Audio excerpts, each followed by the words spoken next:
All right, push one in the chat if you can hear me.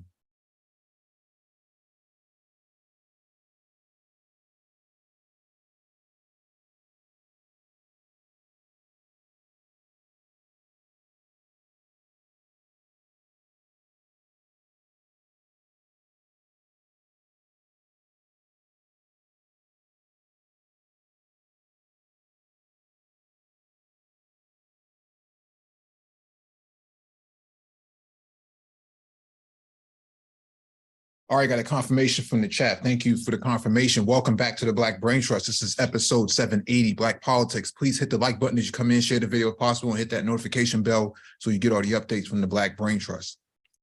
There'll be a link in the chat for you to join if you want to engage in the discussion. Just make sure your Zoom client is up to date. The latest client came out, or the latest version came out the other day, so make sure you update before joining.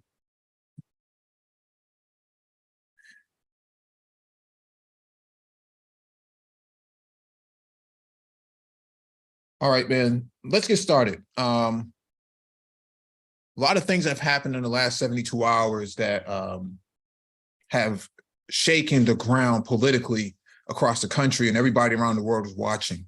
And what they're looking at right now is two Black politicians were evicted from office or ejected from office.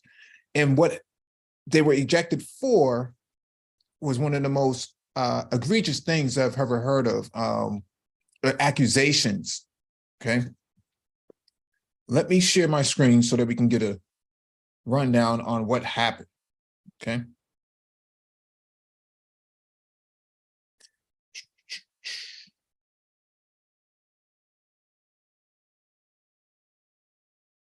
Let me know if you can see my screen, just push one.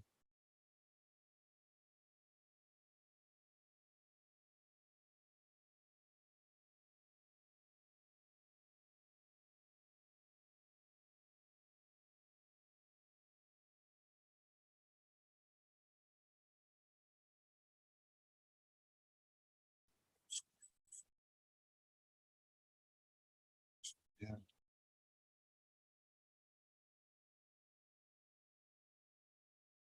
All right, cool.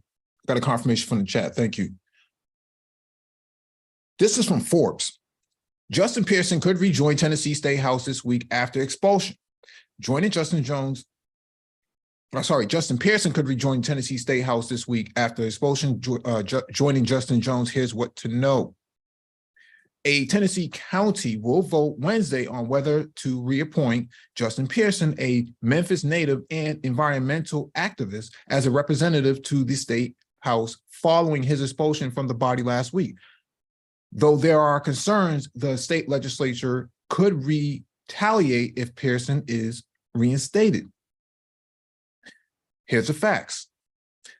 The Shelby County Board of Commission will vote Wednesday at 1:30 p.m. to fill Pearson's vacancy in the Tennessee House, according to Chairman Michael Lowry, who said he believed Pearson's expulsion was conducted in a hasty manner without consideration of other consequences.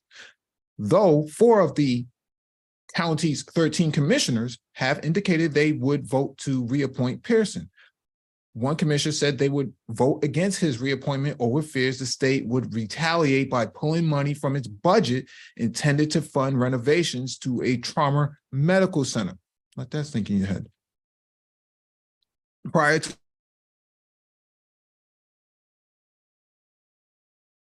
the environmental activist group that fought against the construction of an oil pipeline that would have passed through low-income Black neighborhoods in South Memphis. The group, which drew support from former Vice President Al Gore, argued the pipeline would contaminate the city's drinking water as Pearson Plains All-American. The company that wanted to build the pipeline subsequently canceled the project.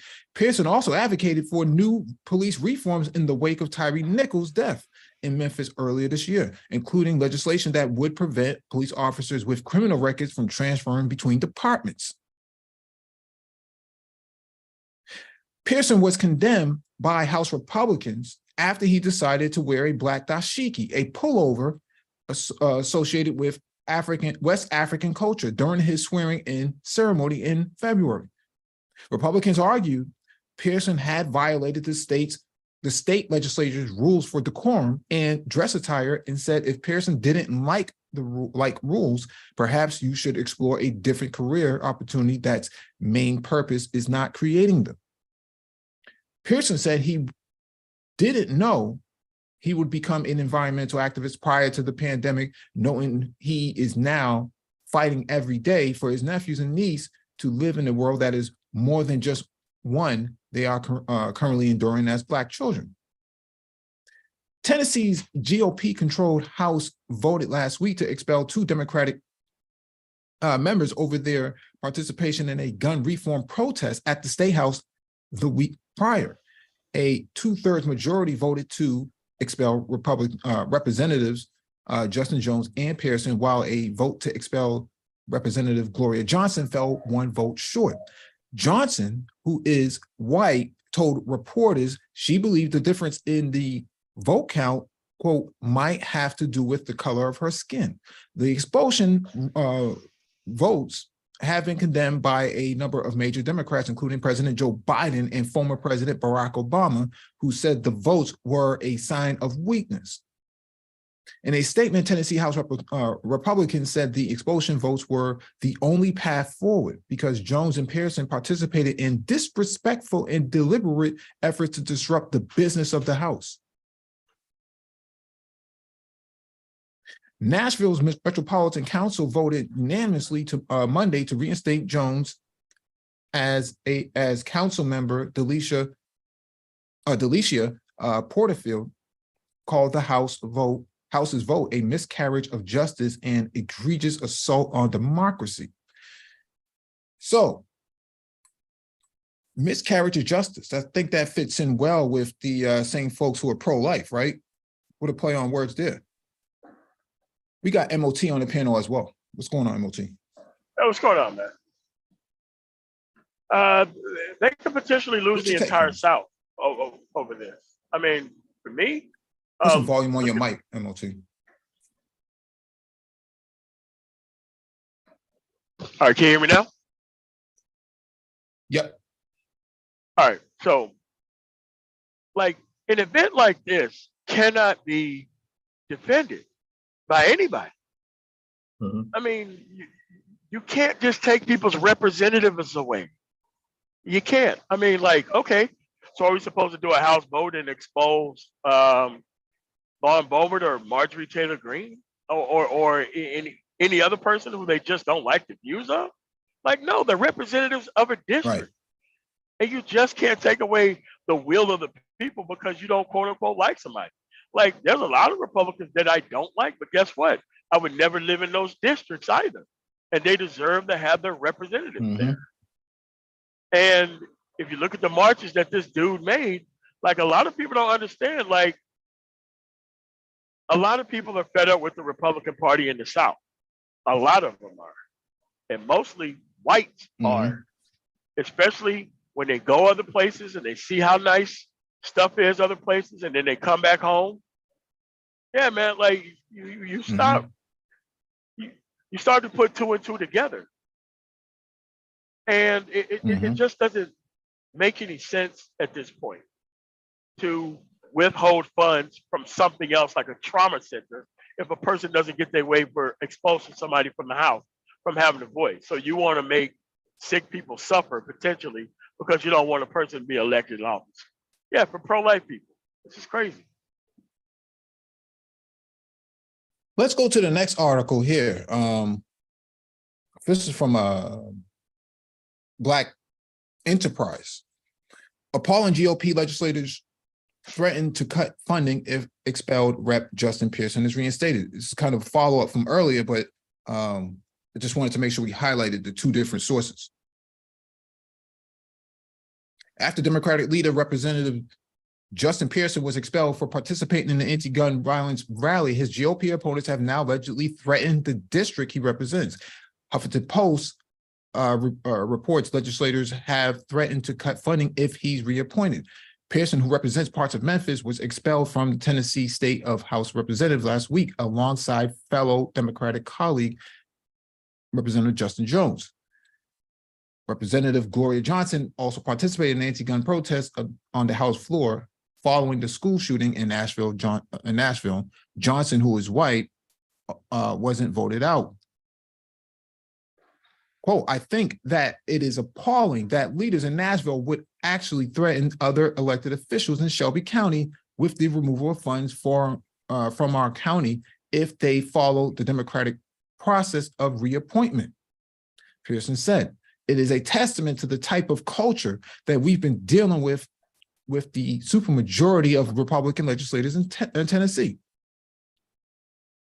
Legal counsel, including former U.S. Attorney General Eric Holder, have warned GOP legislators about the retaliation. In a letter sent to the Tennessee House Speaker Cameron Sexton, Democratic lawyers say Pearson and Jones were expelled not for any criminal or unethical act, but for merely exercising their constitutional rights according to common dreams.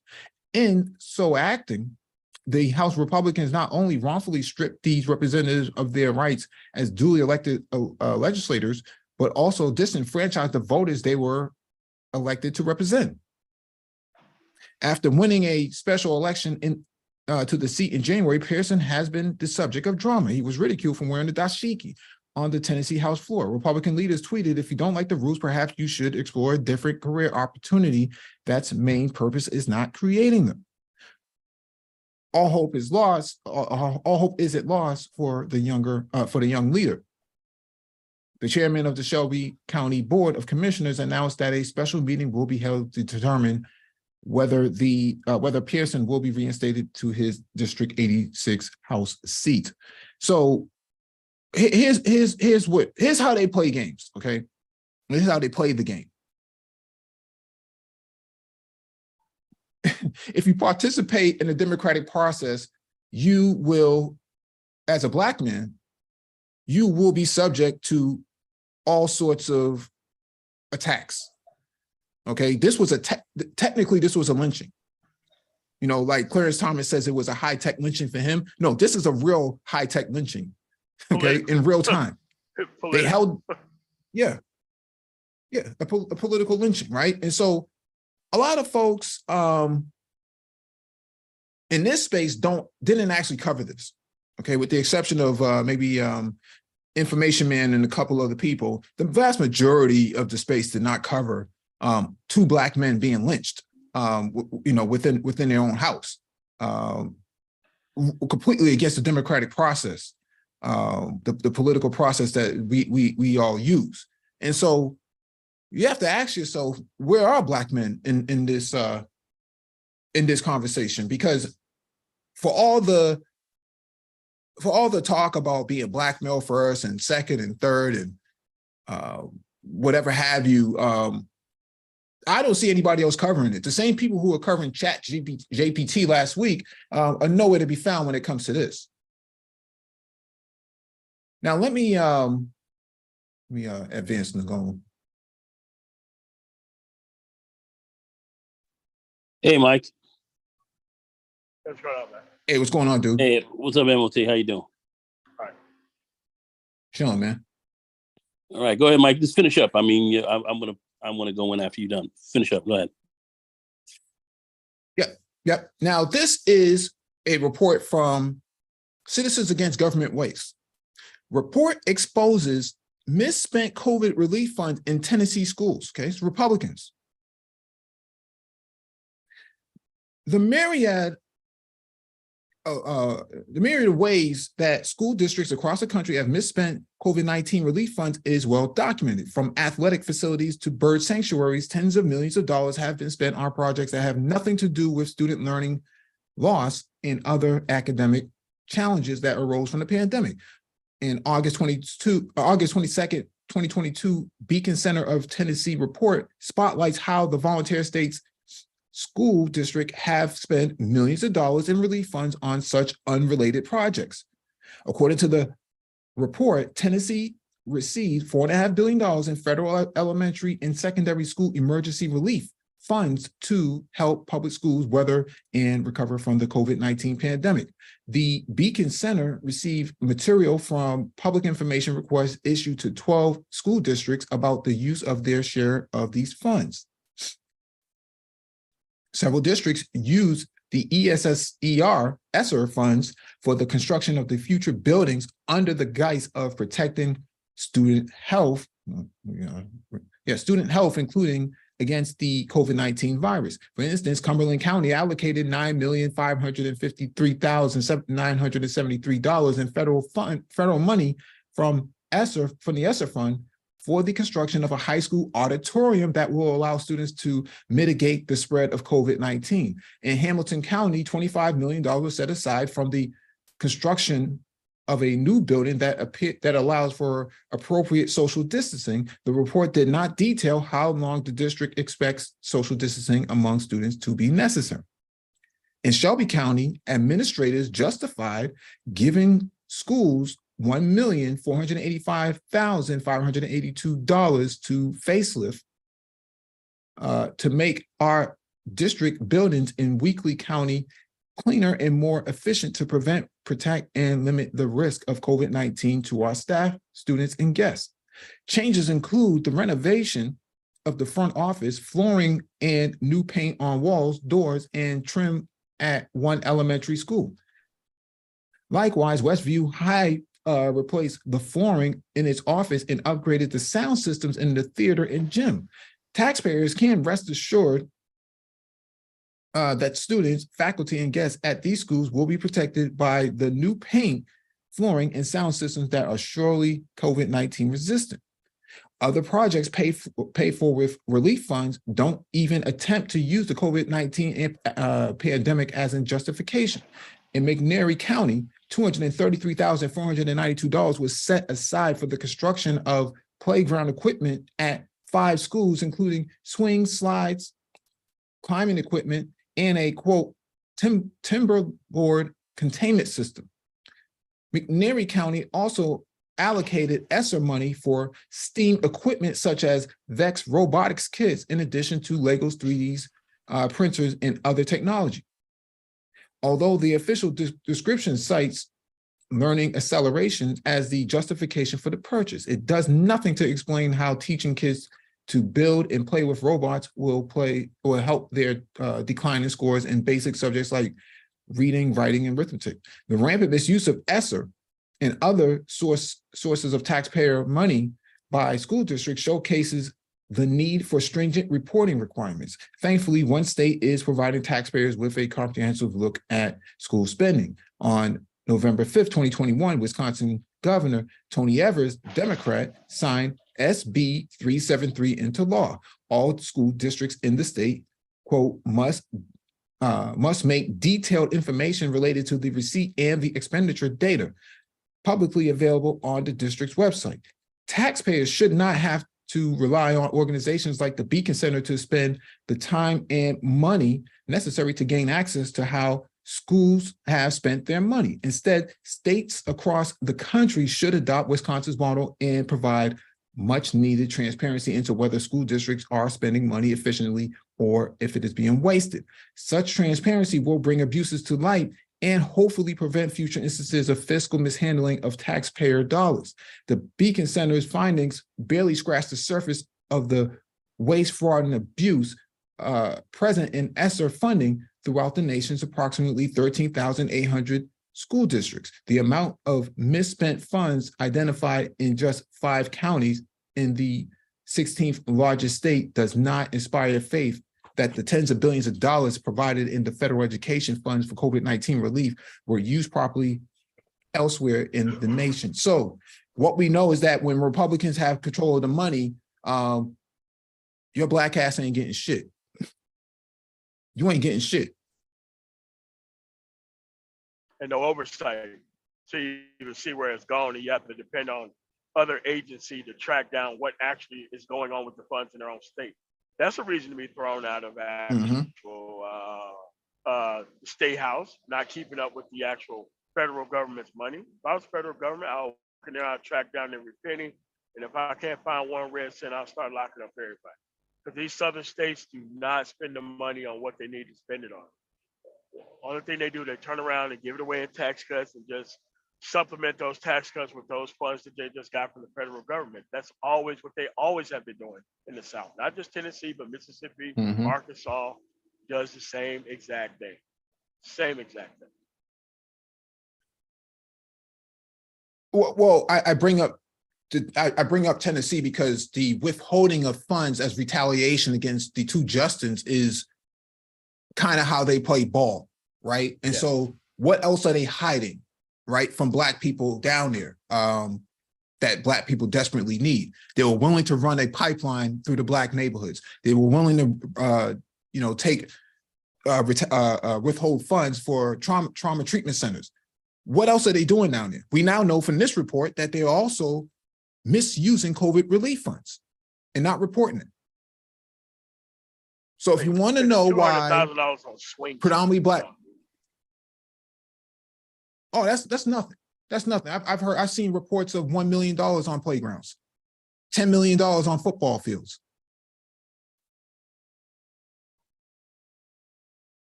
Nagon?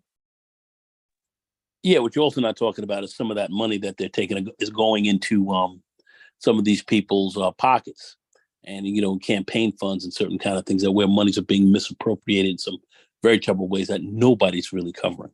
That's a whole nother aspect of what's going on here. That's why I say you damn if you have the feds in on these guys taking a look at a lot of this, but they're going to take dollars slated for you, federal dollars, much because remember a lot of these states are also quite they're poor supposedly, and they're underwritten very heavily. A lot of their state budgets are underwritten to the tune of 30, 35, 40% of the federal government public dollars, and it's going to them, and you're not getting any of this.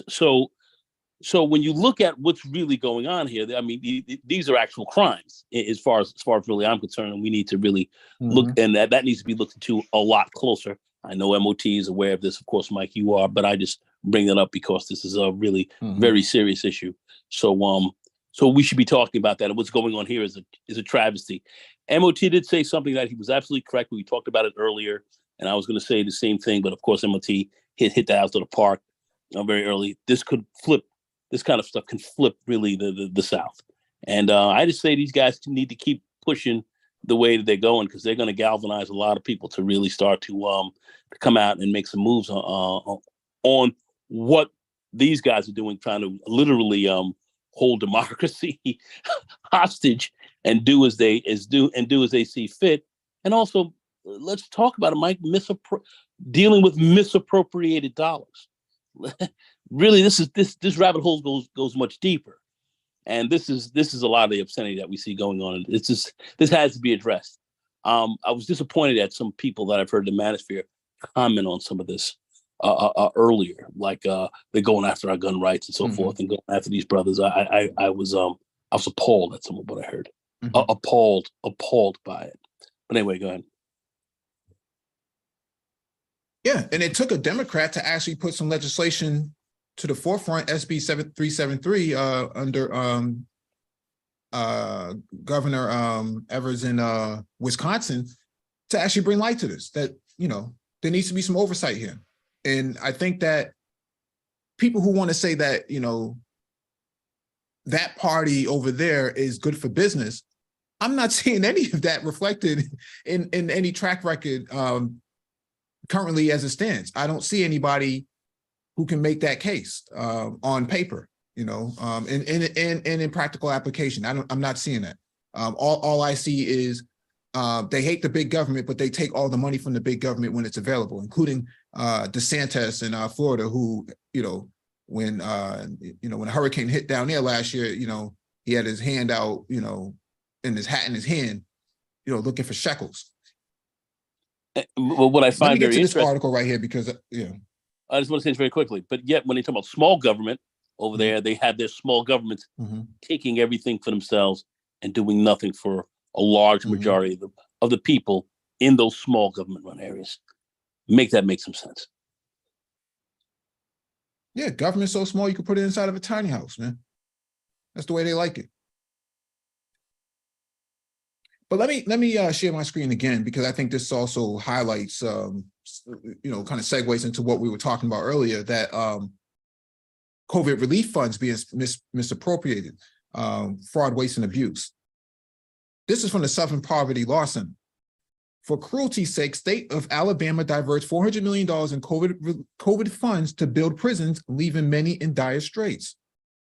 We've covered this before. I'm just going to reiterate what we covered before. Okay. Jenny Eisenberg is an unemployed writer, but not by choice. The market she writes for has, quote, dried up, and her husband, who holds a doctorate in literature, also cannot find work due to a saturation of academic pursuing few opportunities. Their financial situation is, quote, not the best, and providing for a family of 6 has led them to live off of food stamps.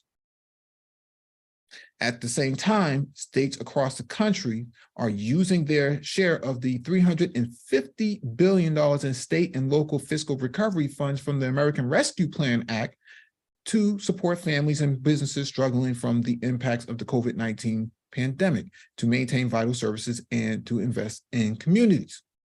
But in Alabama, rather than focusing on poverty, education, equity, or affordable housing, the legislature directed $400 million of its $2.2 billion in COVID relief funds to help fund the construction of 3 new mega prisons, further embracing a failed system of mass incarceration that for generations has disproportionately harmed communities of color and people living in poverty.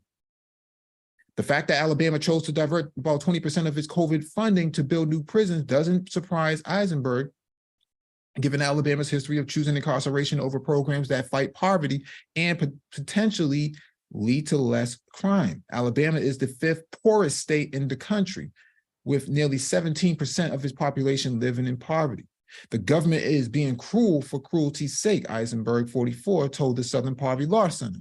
Making prisons out of COVID relief funds when the state could have helped people is cruel, and as long as Alabama accepts that cruelty, which is how it's always worked here, we won't be able to move forward to solve issues such as poverty, racism, and sexism. Eisenberg, who has 2 older children and 8-year-old twins, is just one of many who could have benefited from the COVID funding. So what's happening here in these conservative states, okay?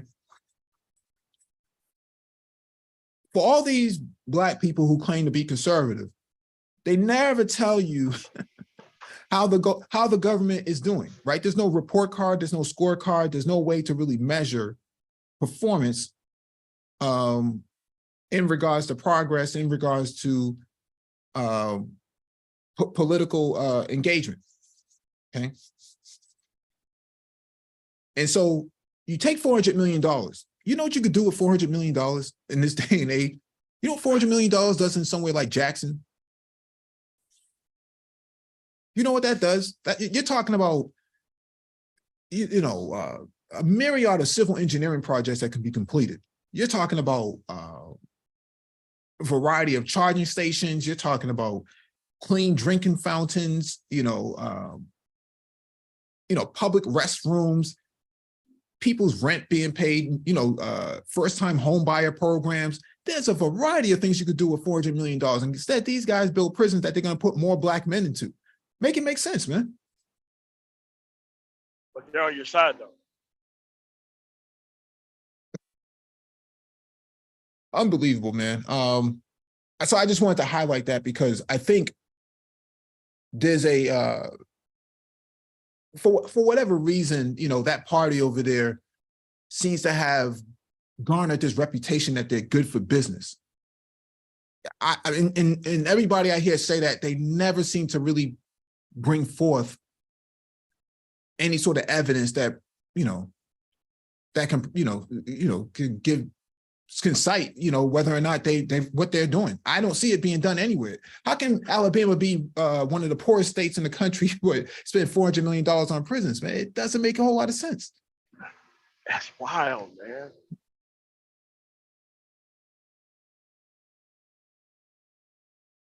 Dude, they could have updated the infrastructure. They could have done so much with that money. Probably even a piece of the money rather than build prisons. It's ridiculous. Yeah, no, I just think that I think we have one of the largest offshore wind turbine projects probably in the North American hemisphere, right there outside of Cape Cod in Massachusetts. And so that's how we spend our money, right? Here, right? And we have, subsidized, renewable energy projects going on here. These guys take $400 million and then spend it on prisons, and you got black men saying, these guys are good for business. What business? Unless you want to be a corrections officer or something like that, I don't see how this makes any sense. But let me jump to this next item on the docket that was sent by MOT. This is from NPR. What to know as Governor Abbott pushes to pardon a man who was just convicted of murder. Okay.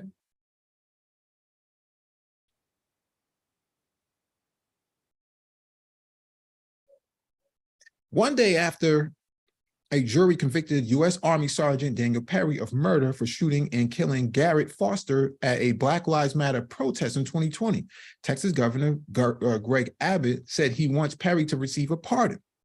Perry, 35, hasn't been sentenced yet, but the state pardons and parole board is already starting to review his case at Abbott's request. Quote, I am working as swiftly as Texas law allows regarding the pardon of Sergeant Perry, Abbott said over the weekend via Twitter. Here's a recap of the case and what is happening now. Foster and Perry encountered each other at a street protest on July 25th, 2020, about 2 months into national protests over the police killing of George Floyd in Minnesota. What's this doing?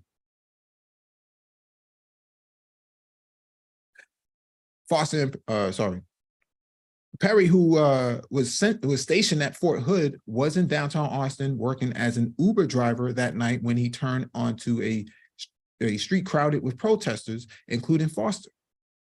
Both men were carrying firearms legally. Foster, 28, was carrying an AK-47 at the protest, which he threatened with his fiancée. Perry was armed with a revolver and as Foster approached Perry's car, Perry shot him repeatedly.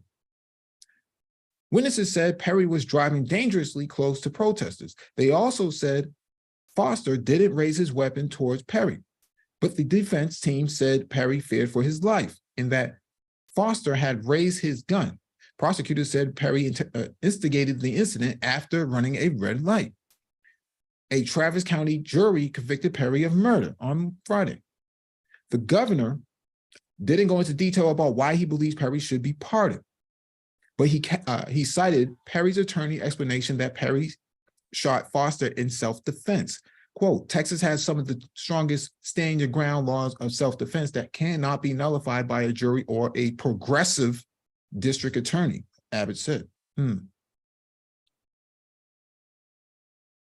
Under Texas law, Abbott can't act on his own. He can only grant a pardon after the Board of Pardons and Paroles has made recommendations on the case. But Abbott notes he can ask the board to look at particular cases like Perry's.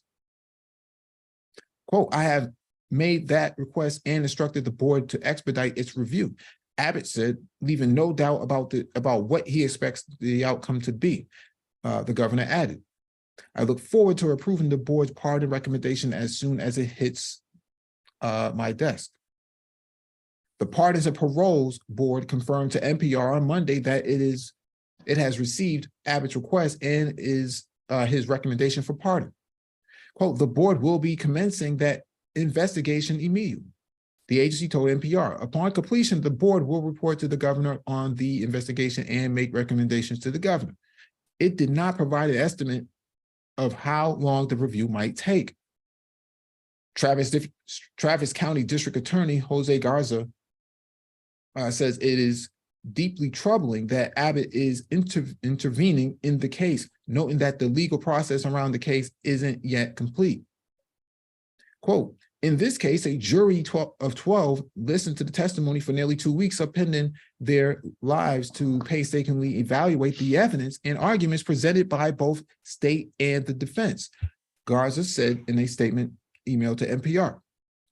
He also noted that the jurors deliberated for over 15 hours before reaching the unanimous decision that Perry was guilty of murder, a decision Abbott now wants to overturn. Even without Abbott's actions, Garza said the case would be reviewed by state and federal courts to ensure proper legal procedures were followed. Has Perry been sentenced? No. And while the pardon review gets underway, Perry is facing a sentence of up to life in prison. Criminal District Judge Clifford Brown was to set a date for the sentencing at a hearing this week. So this is what, you know, Hot Wheels thinks about people who go to protests over Black men being killed. Okay. This is what they think. So he's going to undercut his state representatives to try to. I mean, they're not obviously going to return an actual bid for this guy to be released, but the fact that he would even try to culture war and posture over this thing is pathetic. God, what is wrong with you? Absolutely. A lot of Kyle Rittenhouse written up in here. Yeah, man. I mean, McGolden, but you have anything you want to add to this? yeah, go ahead, go. No, I just think this is quite typical. This is what actually, you know, they want. Stand your ground was really a law written to attack Black folks to a large extent. That's really what it was really there for. It's been challenged a lot, but that's what it's there for. More so than anything else. There are those who will say, that's not true. How could you say that? And then there'll be others who will say, well, you know, you shot this guy, but what about Chicago? You'll have all that kind of talk, but this is what justifies this type of activity. And this is what these guys are about. This is where they're coming from. So I just want people to look at this and not be fooled as to see look at this for what it is. And you know, there are those out there who can see this quite clearly. But go ahead, Mike. That's all. Go ahead. Well, you can see the polar opposites, and I think MLT kind of touched on this earlier, that what they did in Tennessee is going to galvanize the base. The people you see protesting in Tennessee are not necessarily Black people. There are actually a lot of white people out there, a lot of white lefties out there, right? And so that demographic is that 16 to 25, those are zennials, okay? Those are people coming out of high school, people in college, people still enrolled in college. I looked at all the, you know, the footage from multiple angles. A lot of those people are, by and large, what you consider to be a leftist, okay? They believe in the same things that, you know, Representative Pearson and Representative Jones believe in, and those are Black men. They're standing with Black men. They're backing them up. They're lying down in the rotunda. They're blocking up traffic. They're doing whatever they can to galvanize through organization, grassroots organization. That being said, you're going to have to deal with those people in 2024. Okay, Kamala Harris, the VP, vice president, came down there the next day on Air Force Two and showed up and pulled up at Fisk and gave the state, or at least the conservatives that work with her speech, which was actually really good if you actually listen to it. And I think that this is going to be a watershed moment for a lot of conservatives and you know, who are elected, who think that they can get away with this. All you're going to do is bring the base, bring the Democratic base to the forefront to start turning out the vote. Okay, that's a big issue, and that's going to be a big issue in 2024 because Biden actually got more votes than Trump did. And so, what are you going to do now that everyone else is watching this in real time, where they're looking to if Trump was to run, then, they're going to vote against him. And if any other Republican thinks they're going to run, you're in for a rude awakening. The culture war does not work. They tried to do it with abortion. They put it on the ballot in Kansas, did not work, okay? Women voted against it. They tried to throw these brothers out of office, and the folks showed up, and that did not work for the conservatives, okay? And with the indictments coming down on Buddy, it doesn't look too good for them either on that side. I don't know how they're governing and what they're supposed to be governing at this point on that side. So I don't know. I think that at this point, I think you're crazy to call yourself a conservative in this day and age. But speaking of calling yourself a conservative, let's listen to this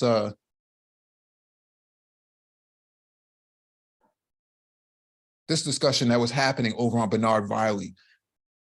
This is not a shot at Bernard Riley, but I just want to use this conversation as a case study for how Black men think in this space. You don't even have to remove them because Black men are moving away, along with almost every other demographic is moving away from these monsters. Well, there's a little bit of a nuance to that, and then the Black Manosphere somewhat represents an element of that. As Black men move away from just general dealings and affection for Black women, there's less need for that party either. It goes hand in hand. Well, other than reacting to the excesses of the Democratic Party, what is the great motivation to support the Republicans? Is it just as a rebuttal to the Democratic Party? I can answer that. As a conservative, you're not automatically a Republican. You look for who you can identify your beliefs, your principles that undergird your life with a political party. I'm sorry, I know Black leftists and Democrats are constantly looking for somebody that is catering to their, quote, specific needs. A political party that tells me they will let me take home more of my money is the party I want to hear from. A political party, and look, I know the Republican establishment for years was for fucking open borders. Reagan was the first to push through goddamn immigration reform. So you don't have to go there with me. But the rank and file Republicans are against open border policies. That's why I can identify with them. Patriarchy can exist on the Republican side of the aisle. The motto of the Democrat Party is burn down the patriarchy. How can you confuse the two? That's why I cannot stand when Black men say, well, the two parties are the same. No, the elite, the entire Democrat Party is absolutely, completely unacceptable. There is nothing except every one of them abide by men can be women, gays should adopt, gays can marry, all this unnatural, out of order nonsense every single major national Democrat agrees with. So the party is off limits. The Republican establishment goes along with this shit. That's why Trump and MAGA, their desire was to purge the Republican Party of the establishment. 1/3 of the Freedom Caucus now is MAGA. 1/3 of the Freedom now is MAGA. They are actually replacing the corrupt establishment members of the Republican Party. You may not like all their positions, but they're actually doing something about the problem. Who's removing Democrat establishment people? Nobody. Nobody. Well, I don't know if he's been paying attention lately, but I don't know where he's getting this information from. MOT, you know what he's talking about? No, he doesn't know what he's talking about. Now, what he meant to say was a third of the Republican Party overall in the House is Freedom Caucus. That's what he meant to say, even though he did say it wrong. But he still haven't named anything other than, oh, I'm against immigration. Why? How is immigrants hurting you in the insurance field? How? How are you being hurt? oh, well, taxes. Well, it looked like the tax money that you're trying to take home, they're building prisons with, or misappropriating altogether. So what are you talking about there? And the LGBT issue, I think people are mentally retarded when they talk about LGBT issues because it's not that many people, and there's more straight people doing actual things to you than there are gay people can ever do things to you. So I don't even take people seriously there. But you know, you got to ride that culture war pretty tight, man. You know, you can't talk about actual any issues of infrastructure or anything else because you don't have anything. I mean, there's a lot of ignorance involved with this empowered dumbass ignorance by just not being able to pick up a book and read history. Like they are ahistorical conservatives. It's like they have their own timeline where conservatism was always good. The white conservatives was never attacking black people at all, and everything was always fine. I don't get it. You know what I find what I find interesting, I don't disagree with you at all. I think you're making a very good point. What I find interesting is this idea of patriarchy, right? There's this idea that they think that patriarchy is equal across the board, that there's somehow some form of male equity or masculine equity within the patriarchy. This is not true.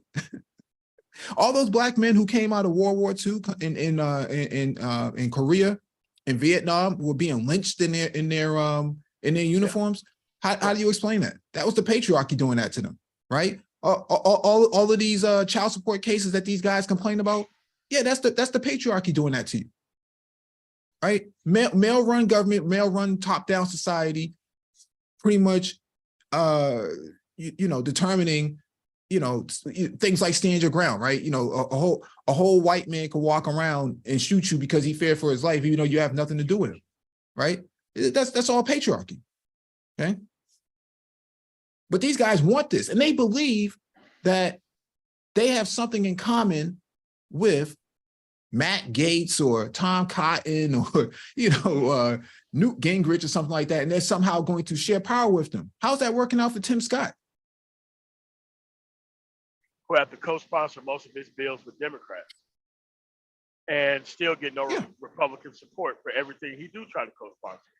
So, but this is the issue. The fact that these people cannot debate anything, especially when it comes to progress, and they have to create their own bubble somewhere else, and they can't really go anywhere else, speaks to how weak their actual arguments are. I mean, all these threats and all this kind of, okay, let's discuss what we're doing on our side and what you're doing on your side. But you can't coordinate with people if you don't know what they're doing. You can't coordinate with people if you don't have the same understanding of history. You cannot coordinate with people if they don't understand the process and only you do. You can't coordinate with them. So they're just over there to throw their votes away, get nothing in return, and think that they're going to be part of this magical patriarchy that doesn't exist anywhere in America.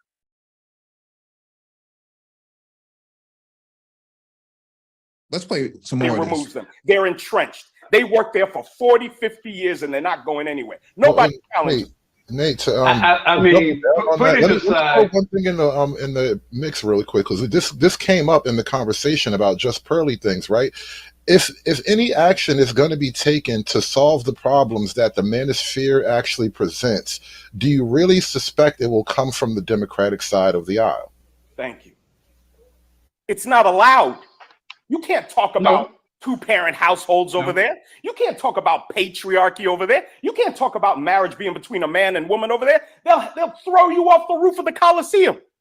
Absolutely not. They will behead you. You talk about those issues over there. You can talk about those issues on this side with us because it's primarily what we believe. So I don't need a bunch of white guys wanting to tell me how much they love me or what they're going to do for me. I identify, we share ideals 60, 70% of the time. We can work on legislative agendas together. I don't give a fuck that they're white. I give a fuck that we agree on the majority of these major issues. That's what I care about. How far right do you want to go? I'm willing to go as far as it takes to get to natural order. Okay. Our creator's natural order. Fascism. Or What does that even mean? Or to end up as a lawn jockey. Hold on, Wait, hold on. BGS asked the question. I want to see where he's going with it. In other words, Nick Fuentes almost said the exact same thing. Do you agree with him? I don't give a fuck about Nick Fuentes. And that is how you scare black people. That is how you scare black people. Hey, Bernard. One at a time. Let's go one at a time. Hold on a second. Remember I said that, well, I told Shay that a lot of things that Pearlie was saying, Nick Fuentes was saying that you guys would agree with. Remember I was saying that, Bernard? You said what? You said no, right? I said some things. Yeah, Which thing? Okay. Which thing? If I can chime in real quick. If Nick says 1 + 1 = 2, if Nick says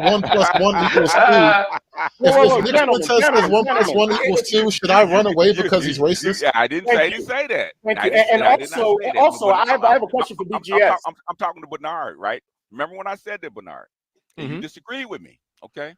No, I said some things. I said there's something. All right. No. I thought I kept it real. There are sometimes.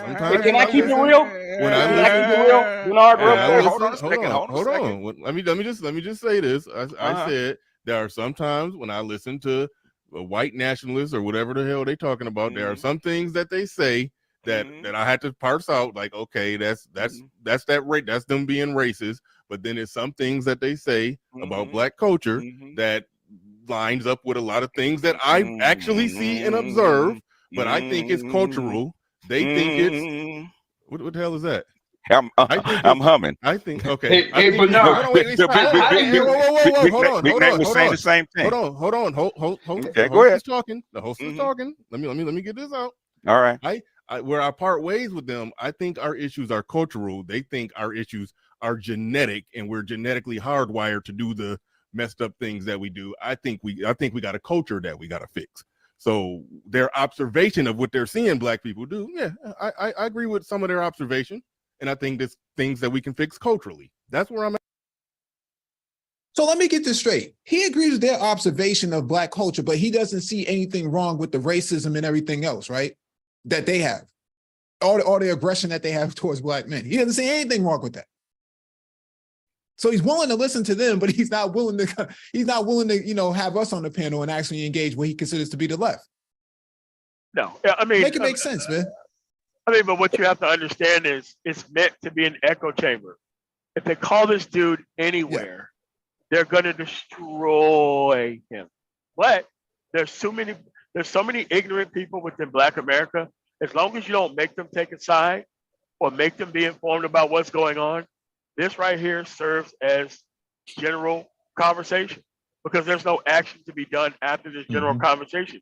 And guess what? You could be fake and on the left and fake and on the right and be a part of this conversation and not make any progress. It's not even about whether you're on the left or right. It's about whether you're going to be able to put your stuff in action. To my knowledge, they didn't get rid of marriage anywhere. They didn't get rid of marriage. So it's just now, like if you wanted to go get married, you would go get married. But you only talk about liberal women. You haven't even went to the conservative women to get married to them because you wasted all your time or you blew your shot just trying to. These small government conservatives are trying to use the government to stop people from marrying each other. Make that make sense to me. Listen, this is absolute buffoonery you're hearing right here. It's buffoonery of the highest level. It's buffoonery of the highest level, and coonery at another level. That's unparalleled. But look, the reality is when we look at the numbers, and let's just get with the numbers. I can't even get in talking about those jokers over there. The numbers are just not what these people are saying. Black people, on the whole, are not running some crazy right-wing conservative agenda. They're not about that, and they're not going over there. The numbers have not shown that at all. Okay, we didn't see that in the last election. We're not seeing that now. We're not going to see that in the next election. We're not seeing that. So those numbers are not there. They're not there like these guys are saying, and the polls have shown this. So we want to sit here and listen to what these guys are talking about. Let them talk absolute madness, because the majority of Black people, Black men in particular, are not siding with that. Most Black men see exactly what side they're on and how they're being treated out here in the society, and they're not sitting here listening to buffoonishness out of people who are fearful, uneducated, not reading anything, not involved, not doing anything, but sitting here talking absolute madness, and basically have a tremendous axe to grind against Black women as well. So that's ultimately what you're looking at. As I said, there are two sides of this manosphere. That's that one side. That's going to be found not to be that successful as time goes on. And we'll watch that. Look at the events that are going on now. Look at the moves that the right has made against you, and look at how people are responding. These are the guys you're going to be siding with. Mm-hmm. All right. Anyway, go look ahead. at how they responded. They responded by ignoring it and still focusing on LGBT and the things Black women are doing. They have no leg to stand on. They have nothing to stand on. They're silent about this, quiet. Say nothing. They're going to continue to be saying nothing as things continue to move. The numbers are not there. Let these guys, leave them where they are. Leave them where they are. And that's what I have to say. There's many other people in this manosphere who are very educated, understand broader issues, and really are not buying into a lot of this. They're not, and they shouldn't. Anyway, go ahead, Mike. I'm at with it, but if I was championing their cause, I'm not with them. They say what they say. They agree with some of it. Okay, yeah, I agree with that part. Okay, but still, fuck you. But you didn't tell a lie right there. Sort of like what Hood keeps trying to slip in. If Nick Fuentes says 1 + 1 is 2, we don't have to disagree with it. But anyway, now what do you want to ask me, man? When it comes to Nick Fuentes, I want you to name one thing. Now, first of all, I honestly don't know what he has said that is racist, because I did not hear, he may very well be a racist. I don't give a shit. But I have a question. Name one thing he said on that stream that was anti-Black. Name one. I didn't say he did. So that's the only real experience I have with Nick Fuentes. I'm just going to be straight up with you. So if he has made racist statements in the past, and I'll be honest with you, my son at dinner told me, well, Dad, he said that like Black people and white people shouldn't drink at the same water fountain. I said on my channel, I said, if he said that, I would want to ask him about what he meant. And if I came to the conclusion, well, hey, Mr. Fuentes, that's racist, I would say that, and then, hey, this is the next subject we're going to talk about. That's his opinion. It doesn't mean anything to me. And that's my contention with guys on the left. Yeah, until he shoots up a church in Charleston, South Carolina, or he shoots up a grocery store in Buffalo, New York. See, this is why you can't trust Black male conservatives, because this is their logic of think. This is their way of thinking. You can't trust them. They're too they're not grounded in history. Racism, and let's just do business after that. Let's just do business after that. Oh, you don't want me drinking in the same water fountain as you? Oh, not a big deal. Let's just do business after that. It's like, no, that's also unconstitutional that they found out that it was. And it's like, it's hard to take these people seriously, because like even the real conservatives don't hang out with these people. They don't. You're stuck with the fake culture warrior style conservatives. Like, you don't see the military industrial complex, the foreign policy conservatives coming on these people's shows. You don't see it. No. The evangelical Christians also are not part of these people. They don't want anything to do with these people. But real hardcore white conservatives laugh at these people. They laugh at them for good reason. Yeah, they know what their positions are. They know it. They laugh at them.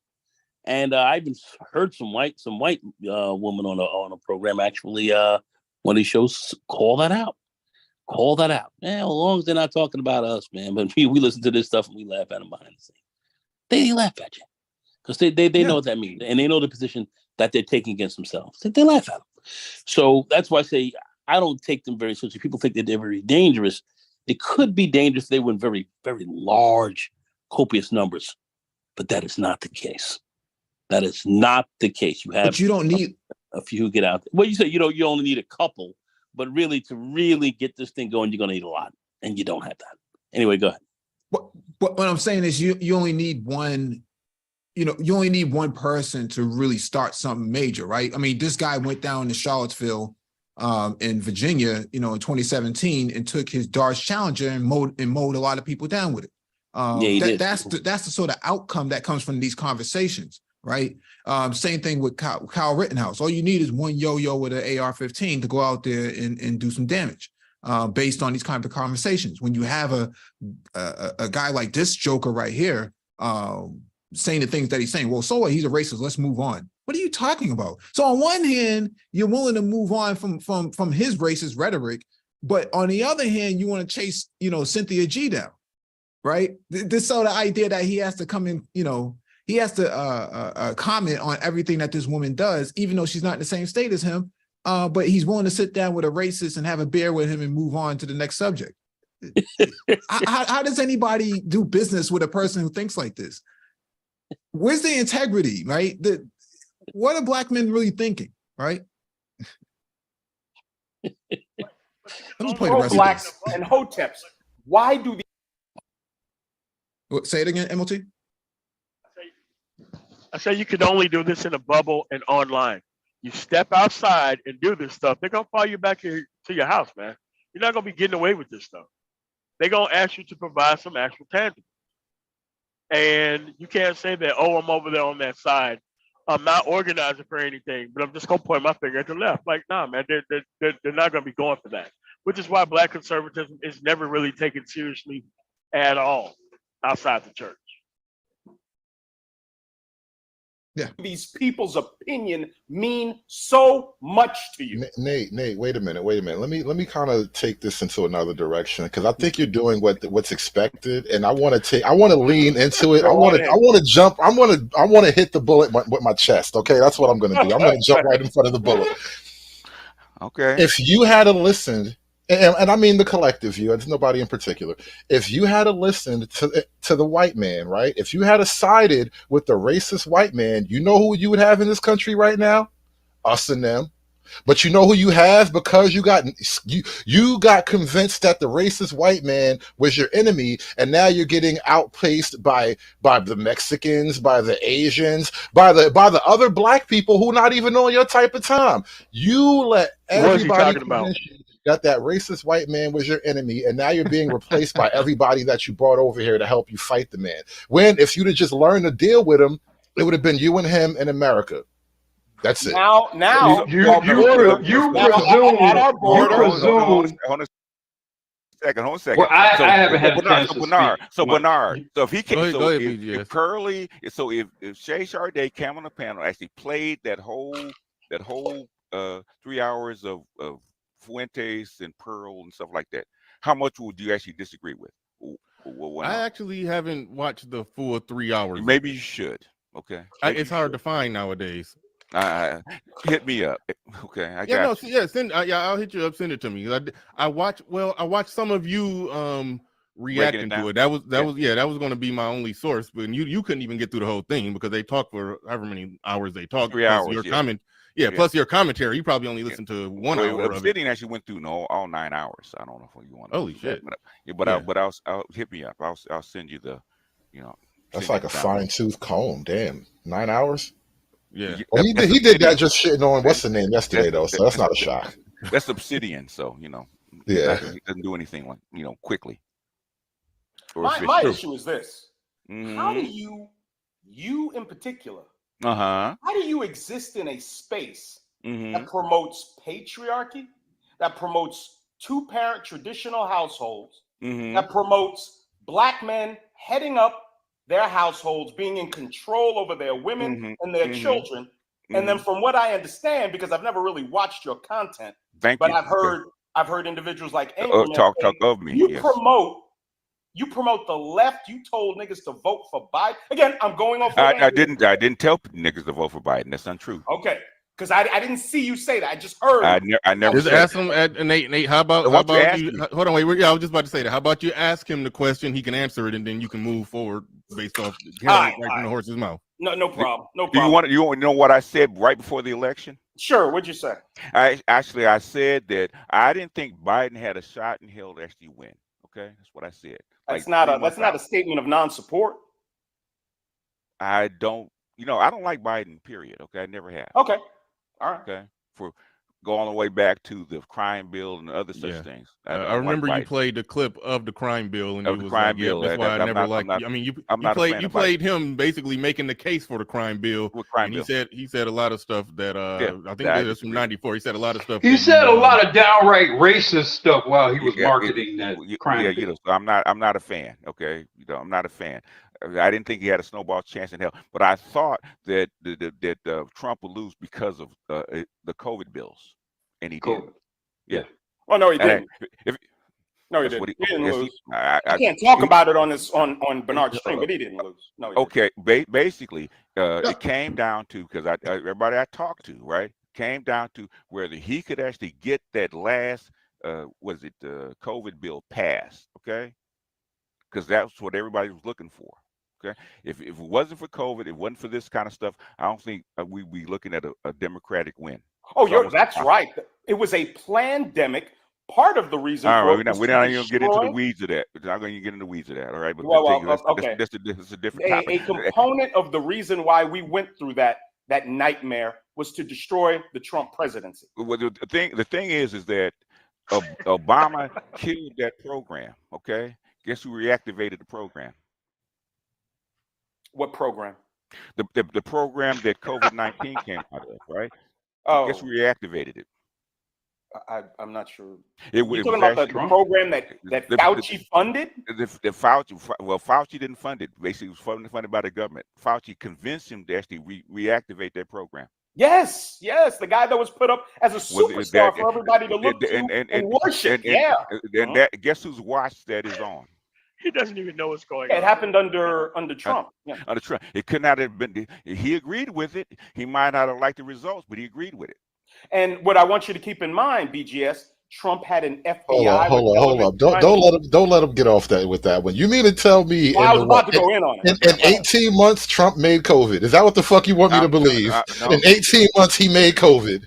No, stop, bro. That shit was already going on. He's saying the protocols. He's saying the protocols that were taken that to interdict COVID was initially suspended by Obama and were reactivated under Trump. By Trump, yeah. At a time when Trump had an FBI actively working against him, deep state shit. At a time when 93% of what CNN and 96% of what MSNBC reports is negative and damaging to the president. At a time when everything he attempts to do is being sabotaged. He's being called a racist because he says it's a Chinese virus. He wants to block immigration from China. He's being called a racist. Every step he took to try to protect the American people, he was being attacked and destroyed by leftist Marxist media. Okay, the thing is, the leftist Marxists killed the program in 2015, okay? In 2014. It's too dangerous. That's what he said, okay? Who reactivated the program? It wasn't the leftist Marxists that actually gave the okay. You're saying Donald Trump gave an okay to reactivate the Yes, he did. I'd like to see that. I'd like to see that. Go do your own research. I'll Google it. I'll look it up. Go back and research it, okay? This is the first time hearing of this. This is the first time hearing. All right. He reactivated the COVID program. Okay. Let's move on, man. Okay. See, when you filter everything you think, brother, through your political bias. No, it's right and wrong, Guru. I'm sorry. It's not right and wrong. Yes, it is. Easy. No, it's right and wrong. Yes, it is. It's right and wrong, not right and left. I'm saying when you filter your views through whatever political party you align yourself with, it's very easy to miss the actual truth of things. No, sir. I warned the space about Biden. I warned the space It about the didn't Democrat matter. Party. We didn't win the I election. told you the origins of BFF. Okay, that's what I did. That's what I was doing. We had very little to do with Biden getting in. Okay, very little. No, well, let me challenge something. And in fact, I have people had everything to do with it. I have heard a lot of black men. I've heard a lot of black men in this space said that they voted for Trump. Real talk. I voted for Trump. That's a great thing. I voted for Trump. And I'm no raving conservative or whatever, but I voted for Trump. So this whole you guys paint a kind of false dichotomy of liberal, stark raving liberal in this space or the vaulted conservative. That's not what goes on in this space, brother. Brothers got a lot of complex views. Brothers have a lot of complex views here. I never said that's what goes on in this space, but there is an element in this space that is like that. I actually picked Trump to win in 2016. Go back and look at it. Yeah, he did. In fact, BGS. But what does that mean, though? Right? You picked Trump to win. So what? What? I mean, what's the the grand prize behind that? Like, I don't get this. No, but it's a way of the, But it's a way of not being responsible for what's happening now. As you can see, there's no policy talk on the screen there. Okay, I voted for Trump for what reason? What policy that he was doing well? And it was actually Nancy Pelosi and Mitch McConnell who actually worked together to make sure that actual COVID relief didn't go out so that way Trump wouldn't be reelected. That's Mitch McConnell's fault. He told him not to do it. He was the minority whip, right? Yeah. Let me finish playing this so I can hear. There was no way from a basic reality. You guys. BGS said that there was no way Hillary could win. Could win. I said that. Yeah, BGS said that there was no way that Hillary could win. I remember him saying that. You guys are obscuring a very basic point. What's the basic point?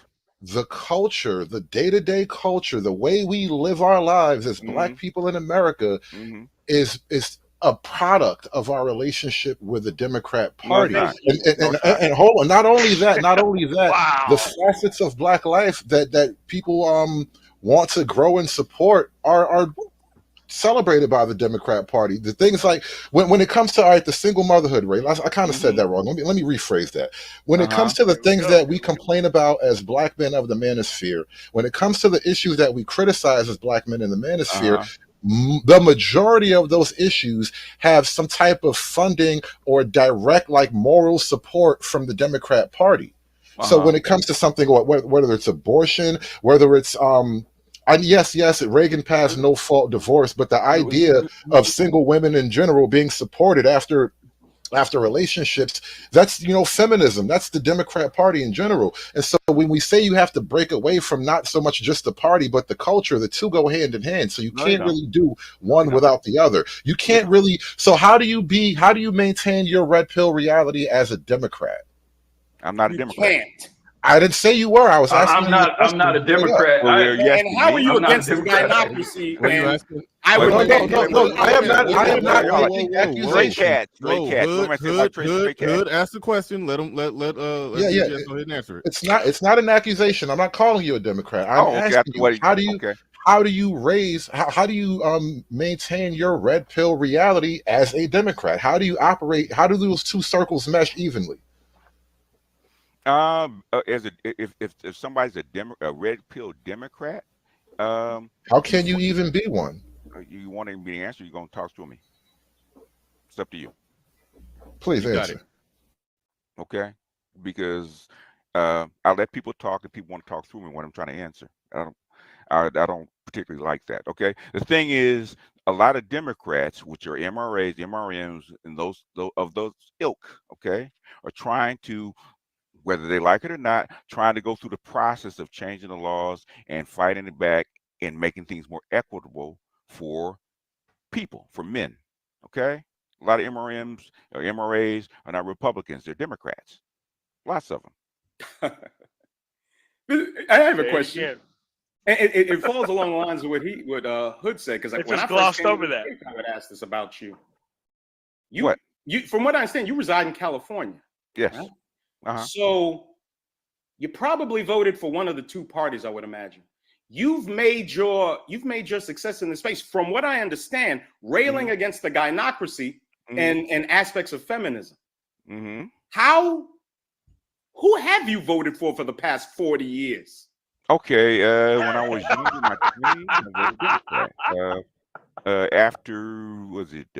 After 88, I've been an independent. So I who are you voting for as an independent usually? Because there's not a lot of independents for you to vote for. Can I answer? Let them answer. Let them answer. God damn. Let them answer. Jesus Christ! Right mid-sentence, okay? I vote independent, so it depends on. Mostly it's a protest vote. Okay, it started with Bill Clinton. It's a protest vote. I don't like either party. So the third party, that's just like the last person I voted for is actually Kanye West. It's a protest vote. Neither party is acceptable to me. If they had a no contest, I actually voted for that. Neither, but there's not a check mark for that. So I actually vote as a protest vote. I've been voting that way. The last Democrat I actually voted for is actually Obama, because he's black. I want to see a black president in my life. Do you not vote in the congressional races, the state legislature? You don't vote in any of those? I do, and it depends on. I vote by policy, not by party. Got you. Who's the last Republican? Wait a minute. How do you know it's not true? I didn't say it's not true. I said it's interesting. Okay. Now I have a question. I do have a question. Who's the last Republican you voted for? The last Republican I voted for. Yeah. He probably would not be considered a Republican, but it's actually Ron Paul. Ron Paul is a Republican. Yeah, but he considers a libertarian. Ron Paul is not in California. Ron Paul for president? Can I finish a goddamn sentence? Okay, jeez. Calm down, buddy. No, what I'm saying is in mid-sentence, sir. So he's thinking, calm down. Ron Paul is in California. What are you talking about? Yeah. Oh my goodness. The thing here is this, man. Renaissance Man need the link. Yeah. Get Renaissance Man a link. He's looking for it. I sent it to him. But the thing here is this. I mean, he's asking all these questions as if it matters a fuck to anything, right? He started the conversation off by saying he's a conservative that's not aligned with the party. So why does it matter if BGS voted for the Republican Party or any Republican candidate? I don't get that. Like, why is that Kanye West? So why does it matter what the rest of you vote? Yeah. Like, he's a political nihilist. He's not he's not an amoral pragmatist. He's an immoral pragmatist. He's a political nihilist. He doesn't believe in political solutions. Yeah. Because if he did, he would have a party. He would have a straightforward track record, something that he fights for. But you can't say that the Republican Party or Kanye West is fighting for black boys, because that's not what that is. That's not happening.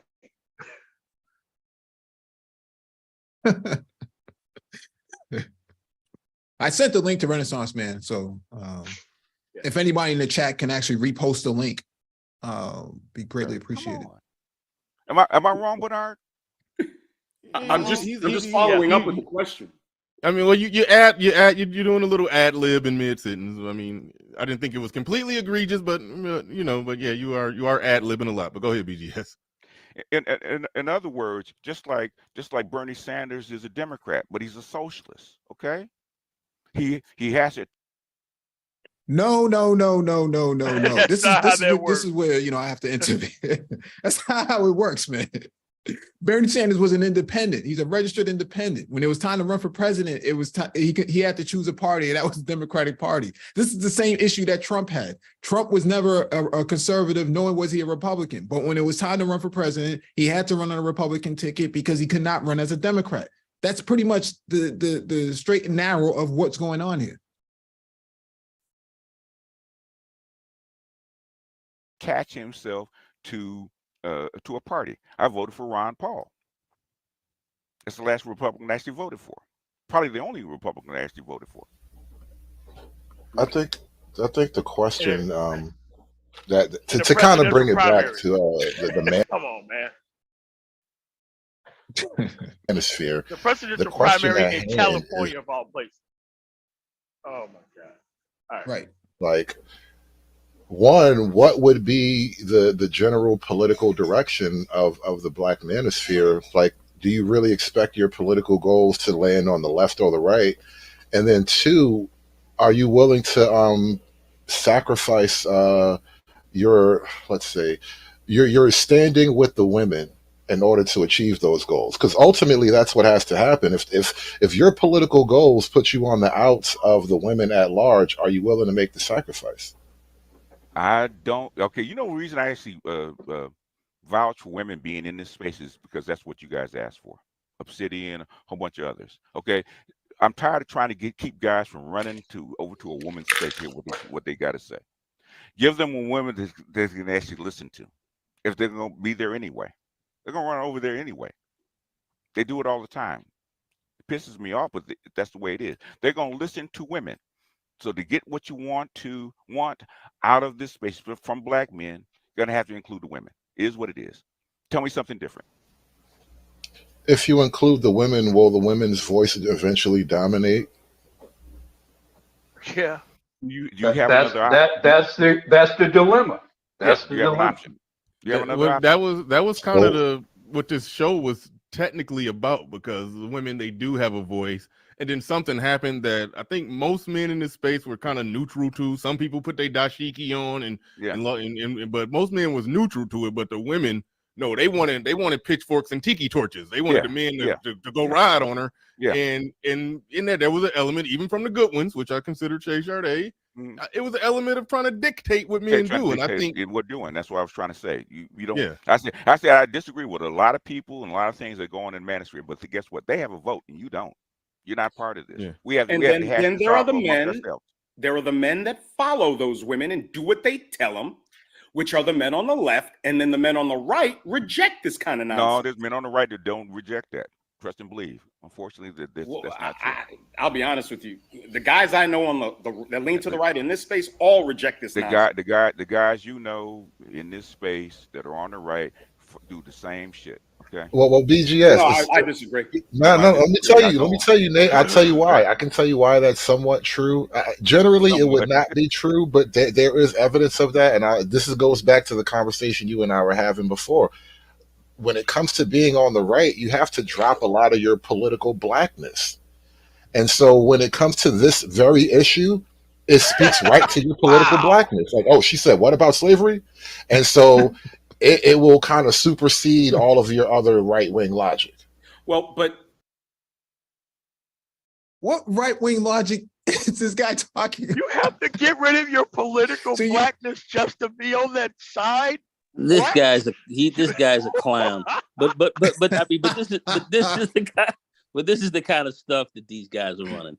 That's what I'm saying. People are not buying into a lot of this, man. You guys think that they are, but they're more dangerous. Friends group. I mean, you can't have this conversation outside of this. At college, they look lost and crazy. There's no way to be able to survive a real interview. Like a whole hour of actually having to explain things on the right without talking about women engaged, they won't be able to do it. I'm sorry. Nah, man. Nah, I mean, these guys are more dangerous to white folks than they are to blacks. Trust me when we say that. They actually are when you think about it. But anyway, Mike, continue to play this because this is theater. It's comedy to a large extent. But anyway, go ahead. Go ahead. There's only a couple of guys I saw that you might be able to bring that up with, namely Rod of God. You know, you had that interaction with Rod of God a few days ago. That's how I know it to be true. And I knew that to be true before that. That's just a couple of guys, though, Hood. You look at this chat, and I've looked at other chats. Most of the guys are leaning towards us. Most of the guys are like, who gives a fuck what Pearly says? So the thing is, if you want to affect change, right, which is the next phase, right, you're going to have to go outside this bubble, okay? You have to go to what people, black men in America think, no matter whether in the space or outside the space. You got to have to confront that. How do you do it?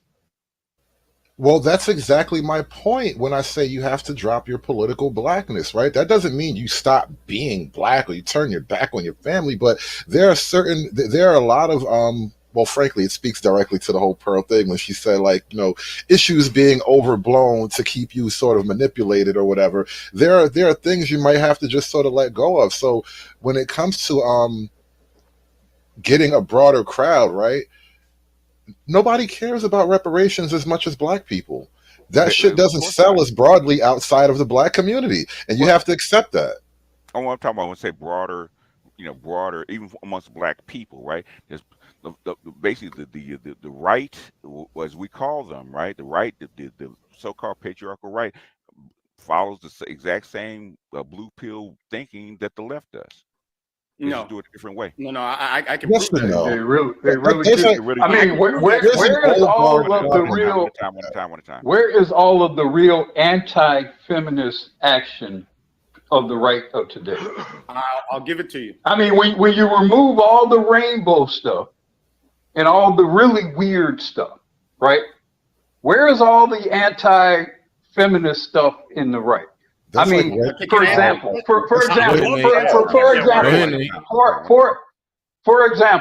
like, I've done like consulting and contracting and government contracts in particular, and dealt with issues involving contracting to women, minorities, that kind of thing, selection of those.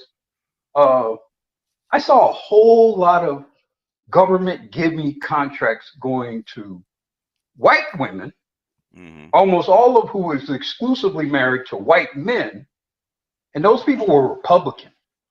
Okay. And they specifically utilized these so-called liberal programs, right? These so-called progressive programs, these minority, some of you guys call quota programs, to enrich their Republican conservative selves. Okay. I saw that happen to the tune of millions. Millions. Now they'll donate to Republican causes. You'll see them, but this is also the interesting thing you'll see too. They'll lobby to both parties. They'll be stated Republicans, but they'll lobby to both parties. If you go to your particular state lobbying reporting systems, you'll see they made donations to Republicans and Democrats, although they probably made more donations to Republicans, higher donations to Republicans. They'll be proud Republicans and involved in all of the Republican, local Republican GOP shit. And they'll gussy their wife or their daughter right up there to get that $10 million government contract. Okay. You ready? All right. Yeah, go ahead, Nate. You got it. So, first of all, I doubt it's millions of people. Number one, you're talking about establishment. I said millions of dollars. I didn't say millions of people. Hold on, I said millions of dollars. Oh, I thought you meant millions of people you've seen do this. Okay, yeah, millions of dollars. You're talking about inside folks. You're talking about establishment folks. None of us like them. I'll tell you where anti-feminist thinking is all over the right. In the 1990s, there were 2,000 abortion clinics. By 2021, Can't talk about shit without abortion and gay marriage.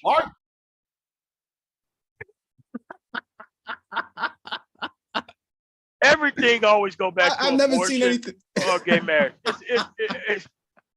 It's kind of like, when astronauts go out for a spacewalk, there's steel cable that holds them towards the shuttle. Like that's what this is, man. Like he can't go outside of abortion or gay marriage or patriarchy. He can't talk about anything. It's not possible. Yeah. Yeah. Largely by anti-feminists, because feminism lives on abortion. Anti-feminism Republicans all over the country working diligently in state legislatures, never gave up. A lot of the leftists are looking for all this action to happen at the federal level with abortion when all the work was on the ground. And we were doing that work. Okay, number one. Number two, look at what happened to Tomi Lahren. Tomi Lahren, who's considered a Republican or conservative, which she's not. She's really not. but she exists over on this space. She came out and said, all men are trash.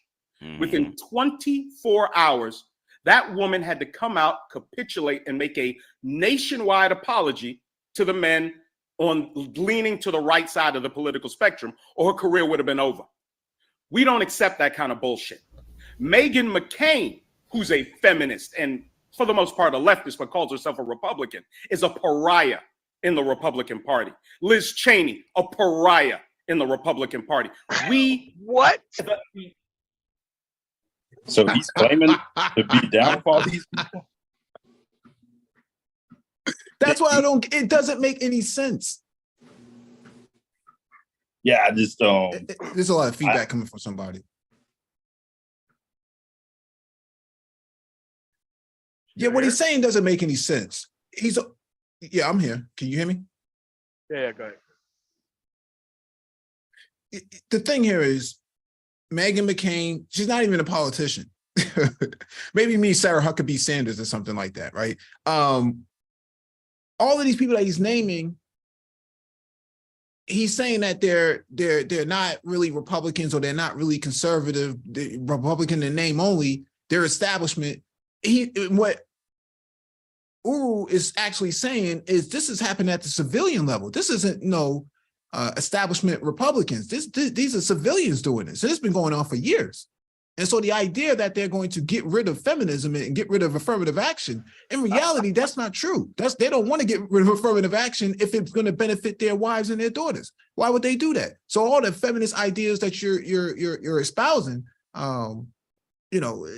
that's really, that's a neither here or there compared to what Uru is actually explaining. And so it goes right over his head. So he starts waffling around these talking points about these quote unquote establishment Republicans who are considered to be rhinos, and Trump is somehow an honorary Republican. It doesn't make any sense because Trump was never a Republican to begin with.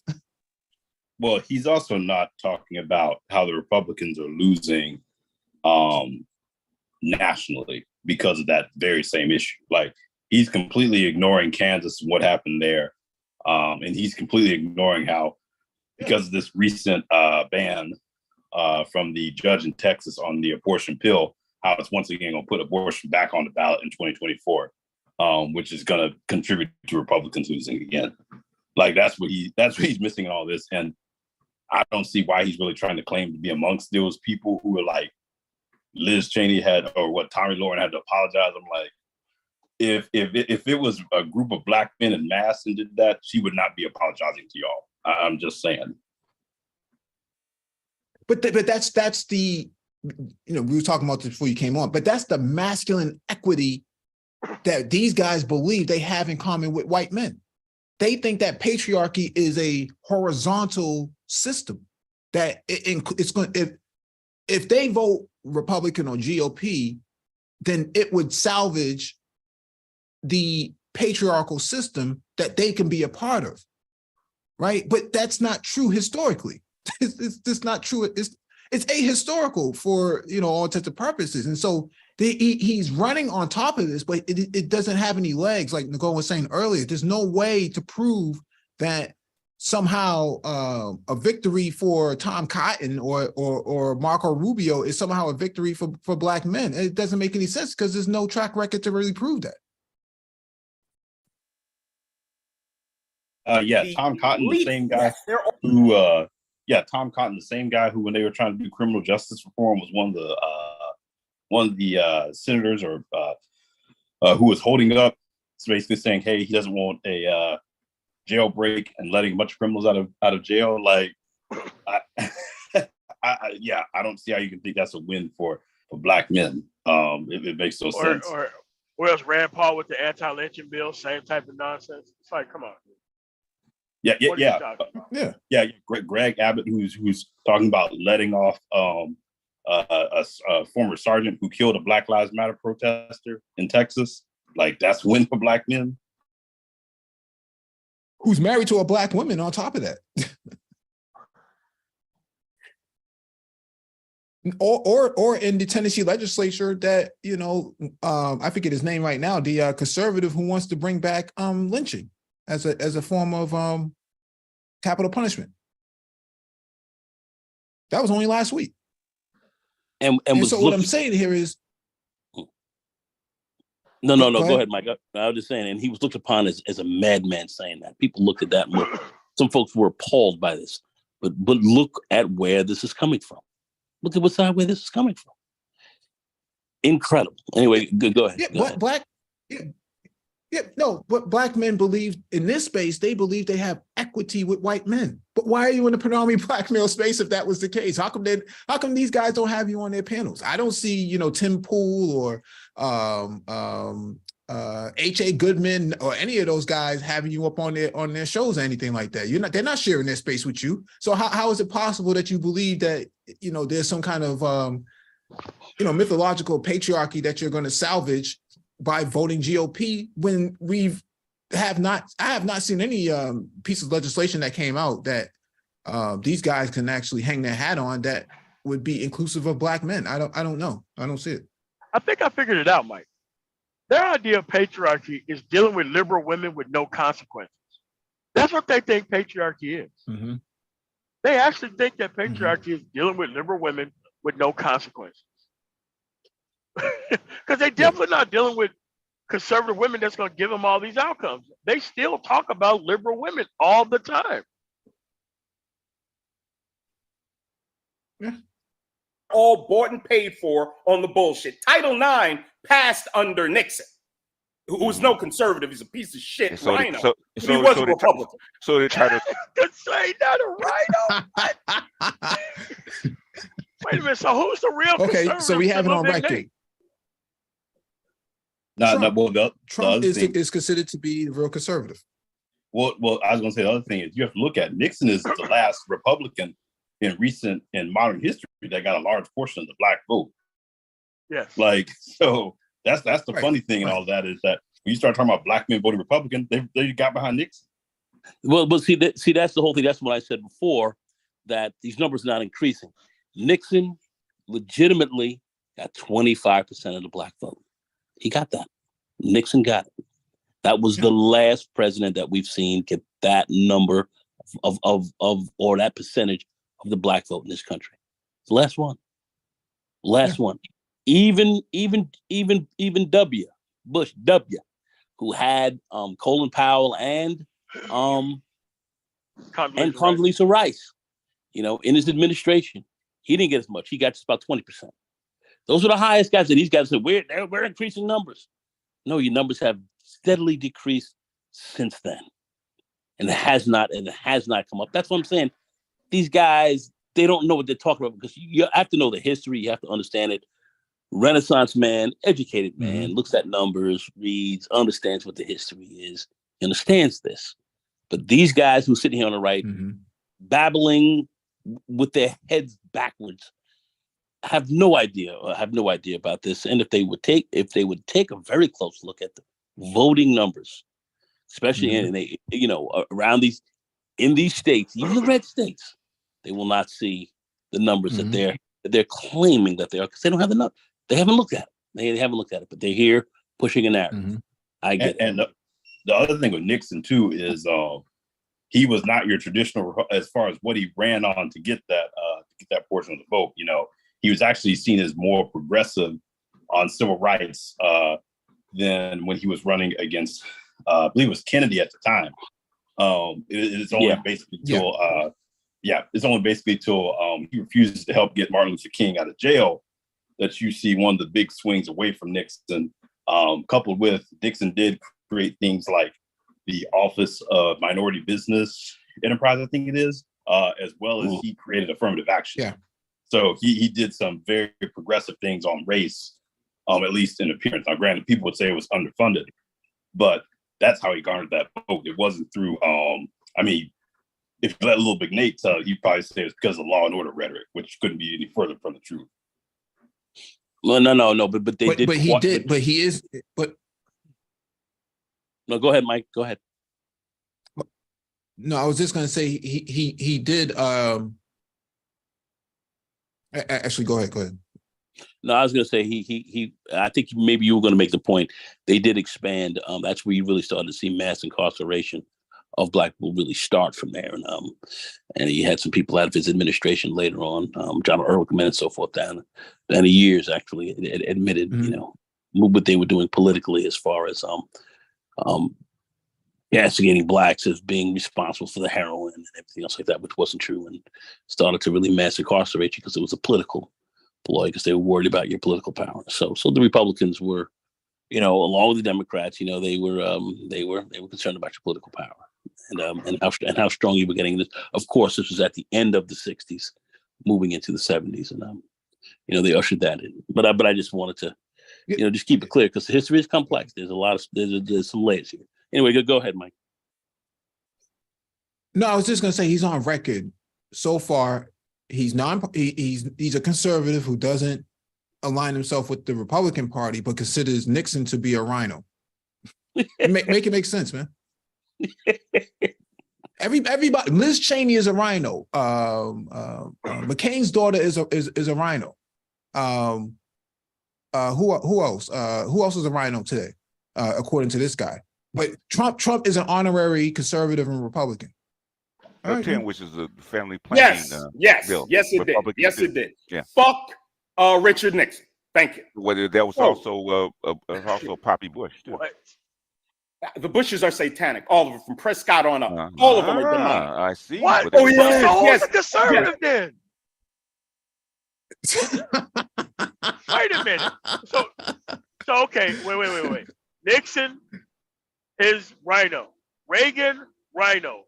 Both Bushes, rhino. Trump, actual conservative. What? Liz Cheney, rhino. Yeah. Well, they say that because they're not MAGA, especially when we start to look at Liz Cheney and them. She wasn't MAGA, so since you're not MAGA, then you're not a conservative. But we keep saying, and everybody knows it, even some of the conservative, let's say David Carroll back in the day, before he jumped in the box, he used to crack on Trump all day long. Said this guy is not a conservative, and a lot of so-called Black conservatives, as they call themselves, did not consider Trump a conservative because he isn't. But these guys are saying that he is. So you make some sense out of that, fellas. Make some sense. I mean, the only a guy who took out. All right, go ahead, Mike. No, go ahead, Emily. Okay, so we got him on record.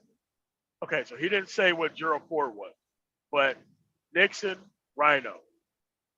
Reagan, rhino. Both Bushes, rhino. Trump, conservative.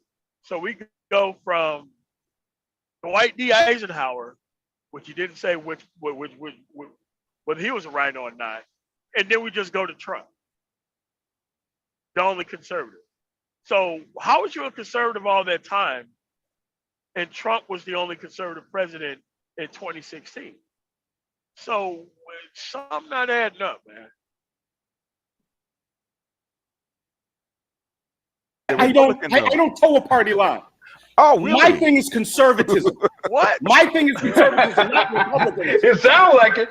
It can sound whatever you want it to sound. Okay. I've been in this space as a conservative, not a Republican.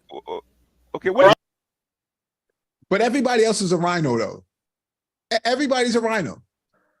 All your major POTUS have been rhino, according to him, within the Republican ranks. They're all rhinos. So, what if you're not politically affiliated with the Republican Party? What difference does it make if they're rhinos or not? Let me guess. Chuck. Say that again. Chuck Hagel. Say that again. Rhino. I say Chuck Hagel was probably a rhino to him too. So, all right. Yeah. Everybody's a rhino to him. Say it again, MLT. Everybody is a rhino but him. Without getting too far afield, I still want to ask you guys, what is the culture on the left that the Black Manosphere should be a part of?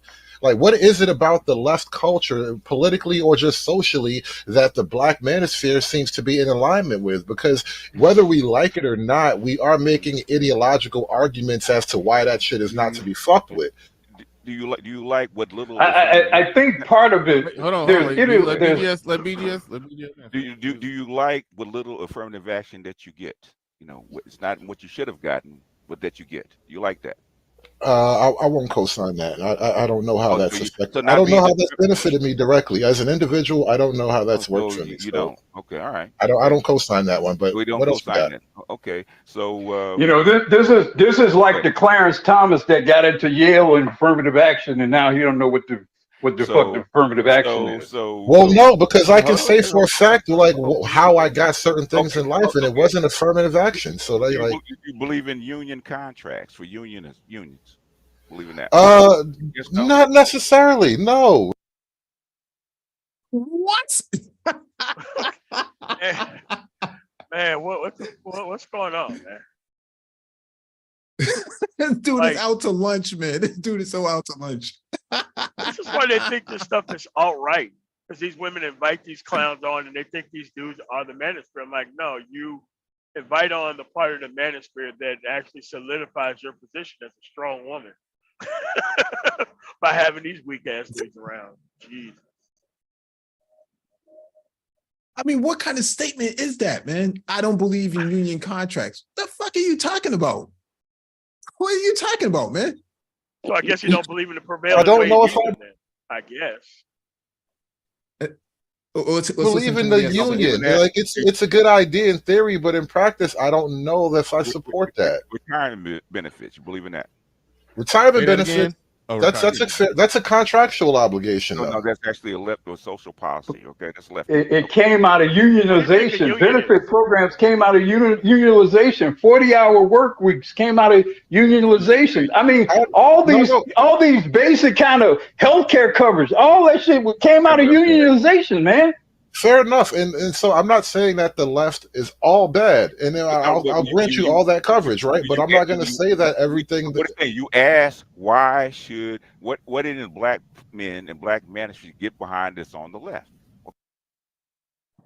Doesn't even realize that he asked that question because he got lost in his own mumbo jumbo. No, I mean because he couldn't find a way to say. Describe it to me so I could disagree with it because they was already describing it to him. That's what he normally falls back to when he's too lost in the sauce something. So. Yeah. Okay. All right, and you're offering things, right? Yeah, right. You know, I'm not shooting you down. Is that what you asked for?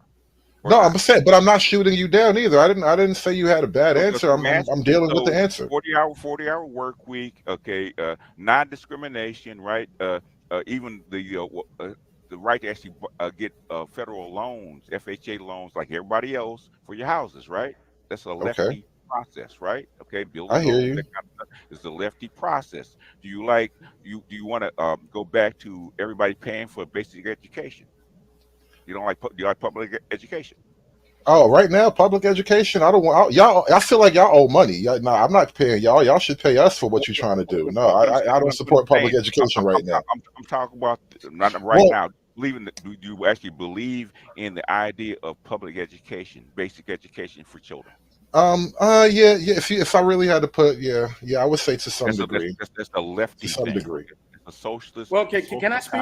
Lefty thing. Can I speak? Wait, hold on, Nate. We getting somewhere. Hold on. Getting somewhere. So in other words, unless you want to go back to the good old days under capitalism, right?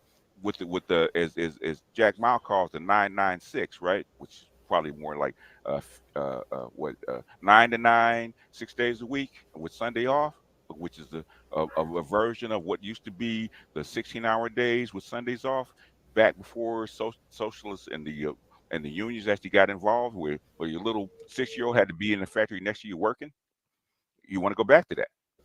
Well, no. See, that's a threat I reject, and here's the problem. I'm asking a question. No, we're not going to go back to that. That's why I reject your threat. You like putting a gun to my head, ain't got no bullets in it, bro. Nah. What I'm saying is that is a social This dude is lefty idea. No, I get that it's an idea, but you included, you slipped the threat into the envelope, no. and we're not gonna act like you didn't just act like that was a possibility. Can I get this?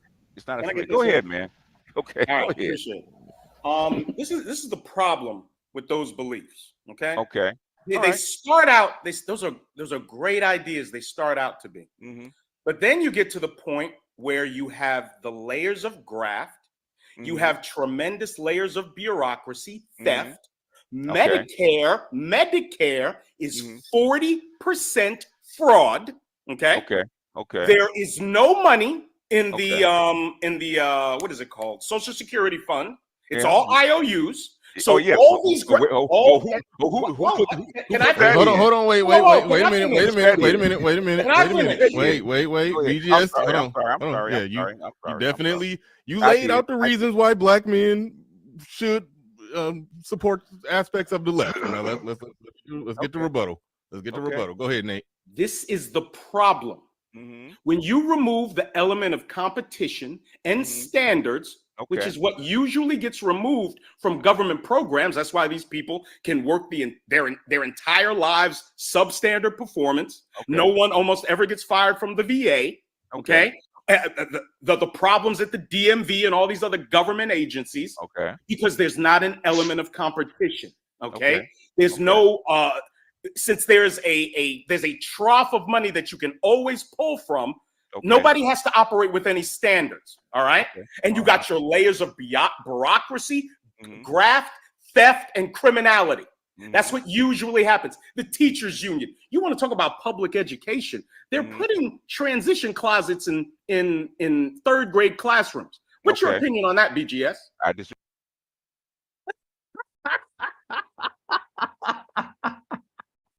Again, where are we at now? How did we get back here? How did we get back here? How, like, of all the things that are wrong, how did we get back here? I mean, I've never, I've met many culture warriors, man. Go ahead. I was gonna say, I'm stuck on how this guy really said Medicaid is 40% fraud. I mean, really? It's like, dude, if you don't have Medicare or Medicaid, like, first of all, anyone over 65 will not have insurance, unless they're like a billionaire, pretty much. Yeah, but he refused to bring up Rick Scott with the Medicare fraud. But okay. Oh yeah, the fact that this guy won't just say, "Hey, I concede that those things were good things. I want to keep those, but I don't want any more." The fact that he's literally trying to now make an argument against unions, against Social Security, against Medicare, Medicaid, just makes you sound like you're insane. But that's what happens when you cannot that's be my wrong. point. That's what happens when you can't be wrong. You end up defending a whole bunch of nonsense. That's crazy. I mean, we segue from unionization in public policy to allegedly transition closets in elementary school. I mean, this is the level of intellect that goes on in this guy's brain. I mean, although he sounds articulate, he has the intelligence of a toddler. It doesn't make any sense. But it does make sense as to why. Yeah. I mean, it boomerangs. I mean, it makes sense why he can't. Yeah, but it makes sense why conservative women don't want him, right? Because, like Uru was bringing up earlier, white conservative men and their wives are taking advantage of the affirmative action in minority women in business programs. But he doesn't seem to get that part. It doesn't register with him. But what registers with him is transition closets in elementary schools, boys in dresses, LGBTQ, feminism, Title IX. You mentioned it, and that's the sort of Rolodex that he has. He can only flip through that. $20 sack pyramid stuff, man. That's what it is, man. Yeah, it's just like everything he says, it boomerangs back to gay people, patriarchy, which means dealing with liberal women with no consequences, or strong family with male head of household. Like what he wants to do is he wants to be with the strong woman with no consequence. Yeah. I'm going to be in charge of the household. There ain't nothing you can do about it because the government made me in charge. Like, come on, dude. It's weak. But it's anti-government. He's against the VA. He's against the DMV. He's against government agencies, right? And he's against public schooling. You know, anything that has to do with federalization, he's against it. But doesn't understand that the only reason Black people have the right to vote and, you know, in civil rights is because of the federal government to begin with. So he wouldn't even be around here if it wasn't for the intervention of the federal government. Yeah, but here's the thing that Nate doesn't understand. Go to a state that have a privatized DMV. You want to talk about horrific levels of service? Go to a state that has a privatized DMV. It is not ran better than guaranteed government workers would pay. And they has compensated a hell of a lot better for stable employees. Yeah. The government is, you know, the biggest employer of Black people in this country, larger than any private corporation here grounded here. And so when you talk about, you know, getting rid of these federal agencies, you have to understand the majority of Black people who have pensions are work for the government. Where did you think that they were going to be at? It's agree with it. Man. You disagree with it. What are you going to do? This is not, it's not just a matter of disagreeing it. You're going to destroy children's lives with this shit. Okay. Well, no, How willing to make this evil? Would you slip that in? Go ahead. Let's reframe that, Nate. Is that a fair bargain? Let's say that we're all right here. Everything that BGS said is on the table. However, we are at a point where we have to accept all of that plus this gender reality. This is not worth the cost. And I think that's another issue. It is not worth the cost. Even if you're going to give me everything you say you're going to give me, you're adding in a bonus of this weird socialization, this rainbow culture that's rubbing everybody the wrong way. And it is just costing too much. What do you pull? What do you pull from the left? What do you pull out? Everything? A whole cloth? Can I answer that? No. I'm asking him. What are you replacing? Well, for one, the basic framework is the traditional Christian patriarchal framework as far as like the social stuff. Yo, man. This is a dude who's not even married himself. Neither one of those guys are married who claim to be conservative. I don't think nobody's on the panel has a successful marriage, period. None of those guys. But everybody has patriarchal family just running out the mouth.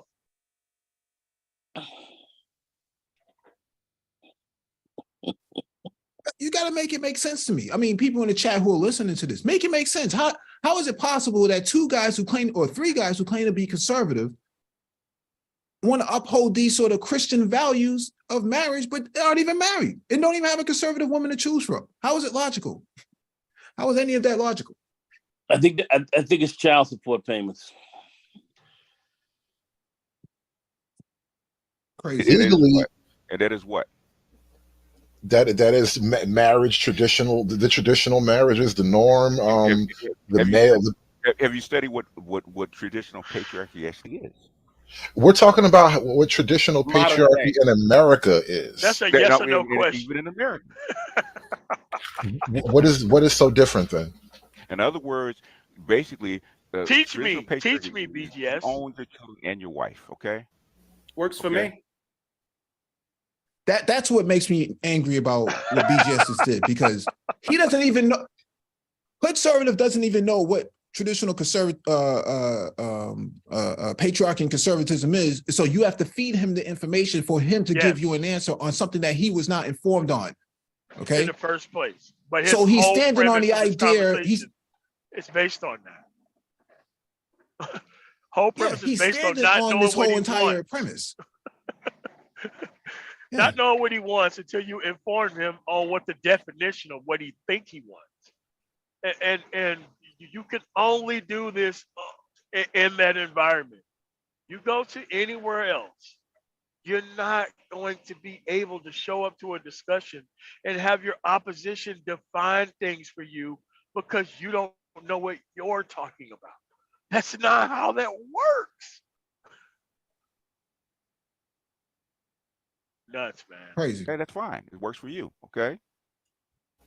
You What's wrong listen, with you that? don't even have to have pure legal ownership of her. She can be a free party while she's a free woman.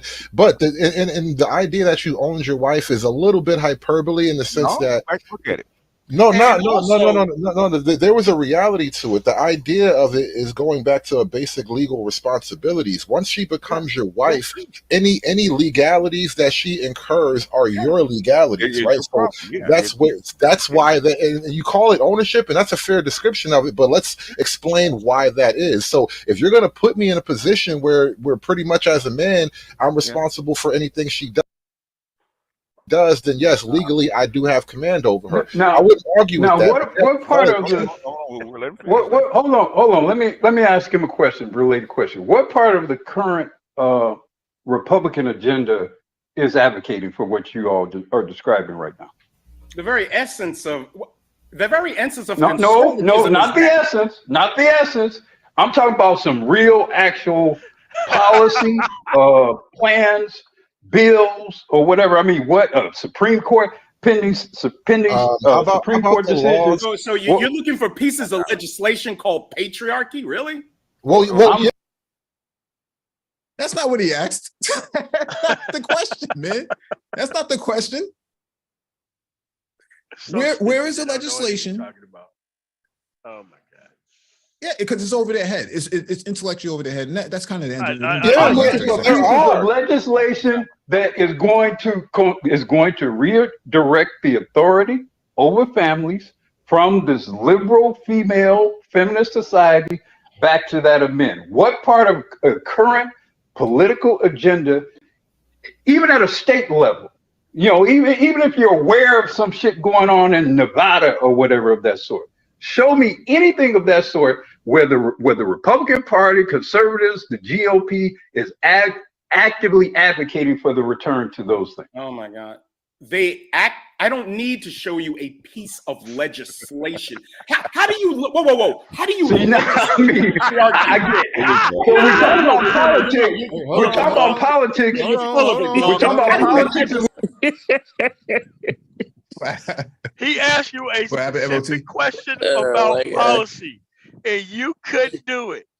He asked you a specific question about what policy is kind of like when I asked him to name a Republican policy on Bernard Riley's panel, and I told him either name a policy or get off the panel. You know what he did? He logged off.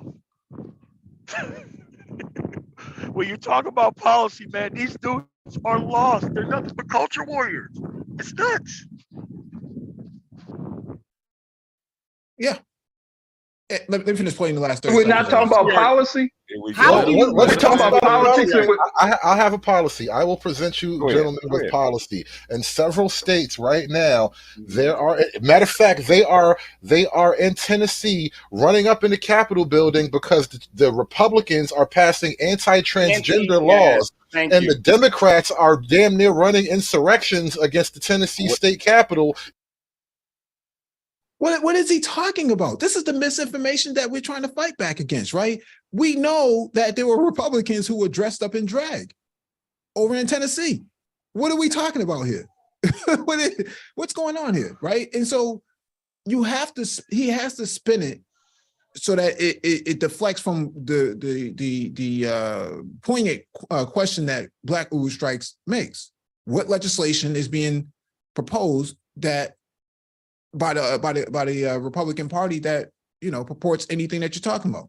Can't name it. So he makes up something like what's going on in Tennessee when we know that's not the truth. We just went over the facts earlier. See, all of this lying backs him into a corner where he can't, he just burns up all his credibility. All of his credibility, including Bernard Riley, has been liquidated by this conversation.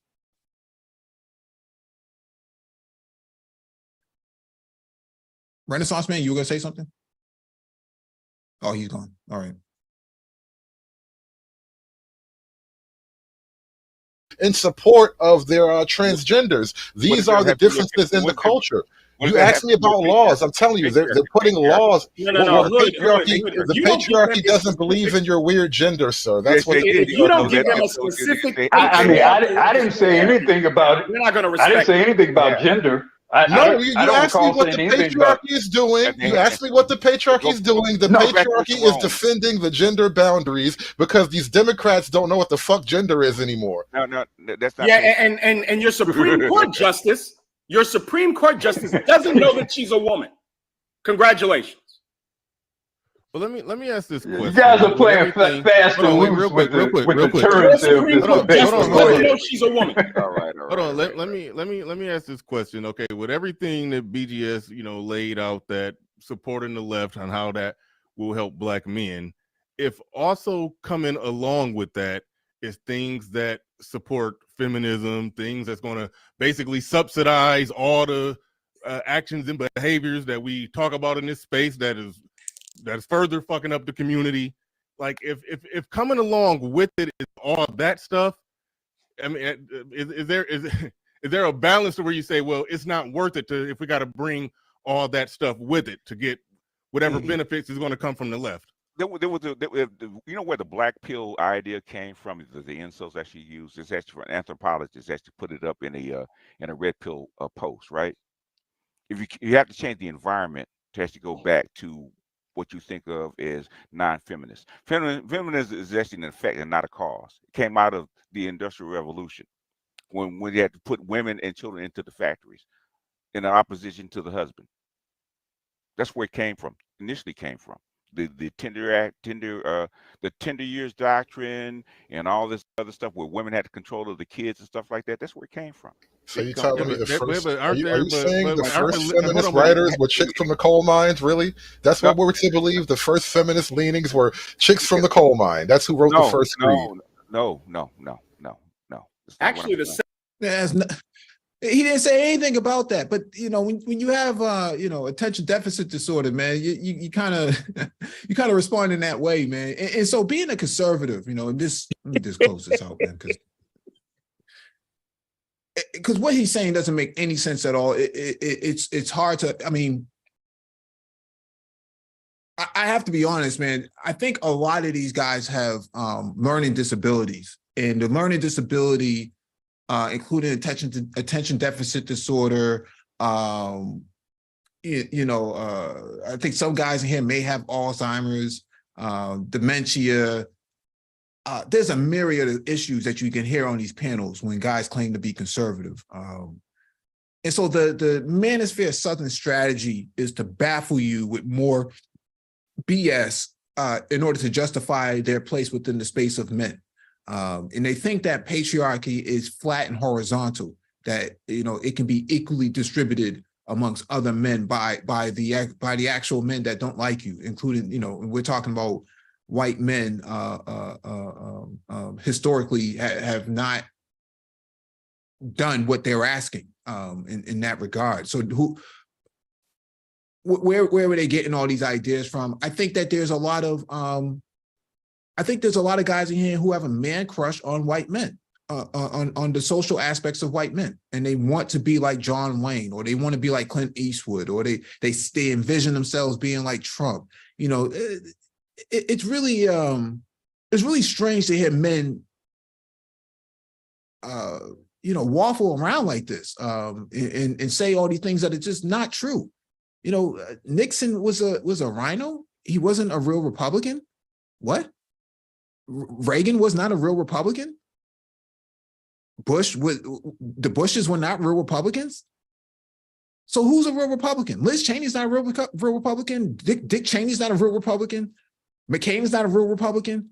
And this is all coming from black men who claim to have all of these ideals. Who are you aligning yourself with? Oh, I'm aligning myself with Trump. What are you talking about, man? What are you talking about here, man? You want to get rid of government agencies like the VA and the DHS and all the other agencies that black people, mostly work for. That's where they get their employment from. You want to get rid of these institutions? How logical is that? What about DARPA? You want to get rid of DARPA too?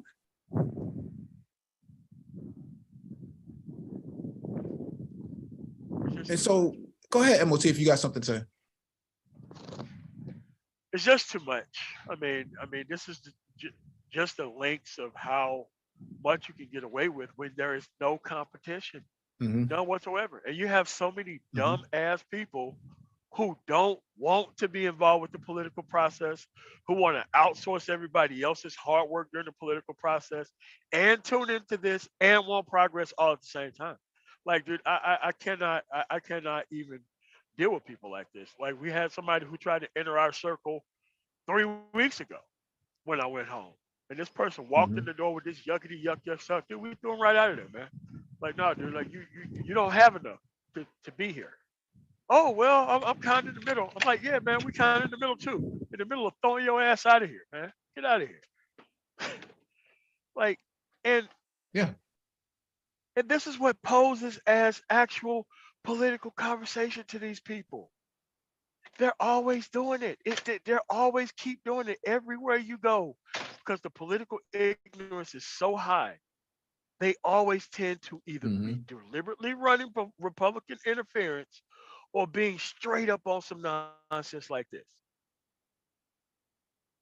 And they can nearly get away with it in 100% of the time because people disengage from things that have to do with power. It's nuts how easy it is to get away with doing this type of stuff.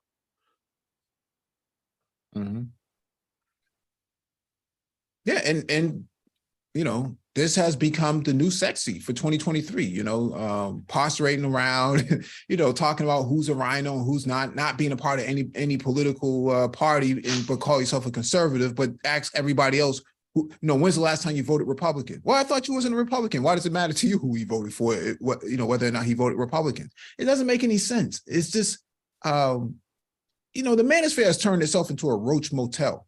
You know, a lot of guys have who should not be here have funneled their way in and can't get their way out, man.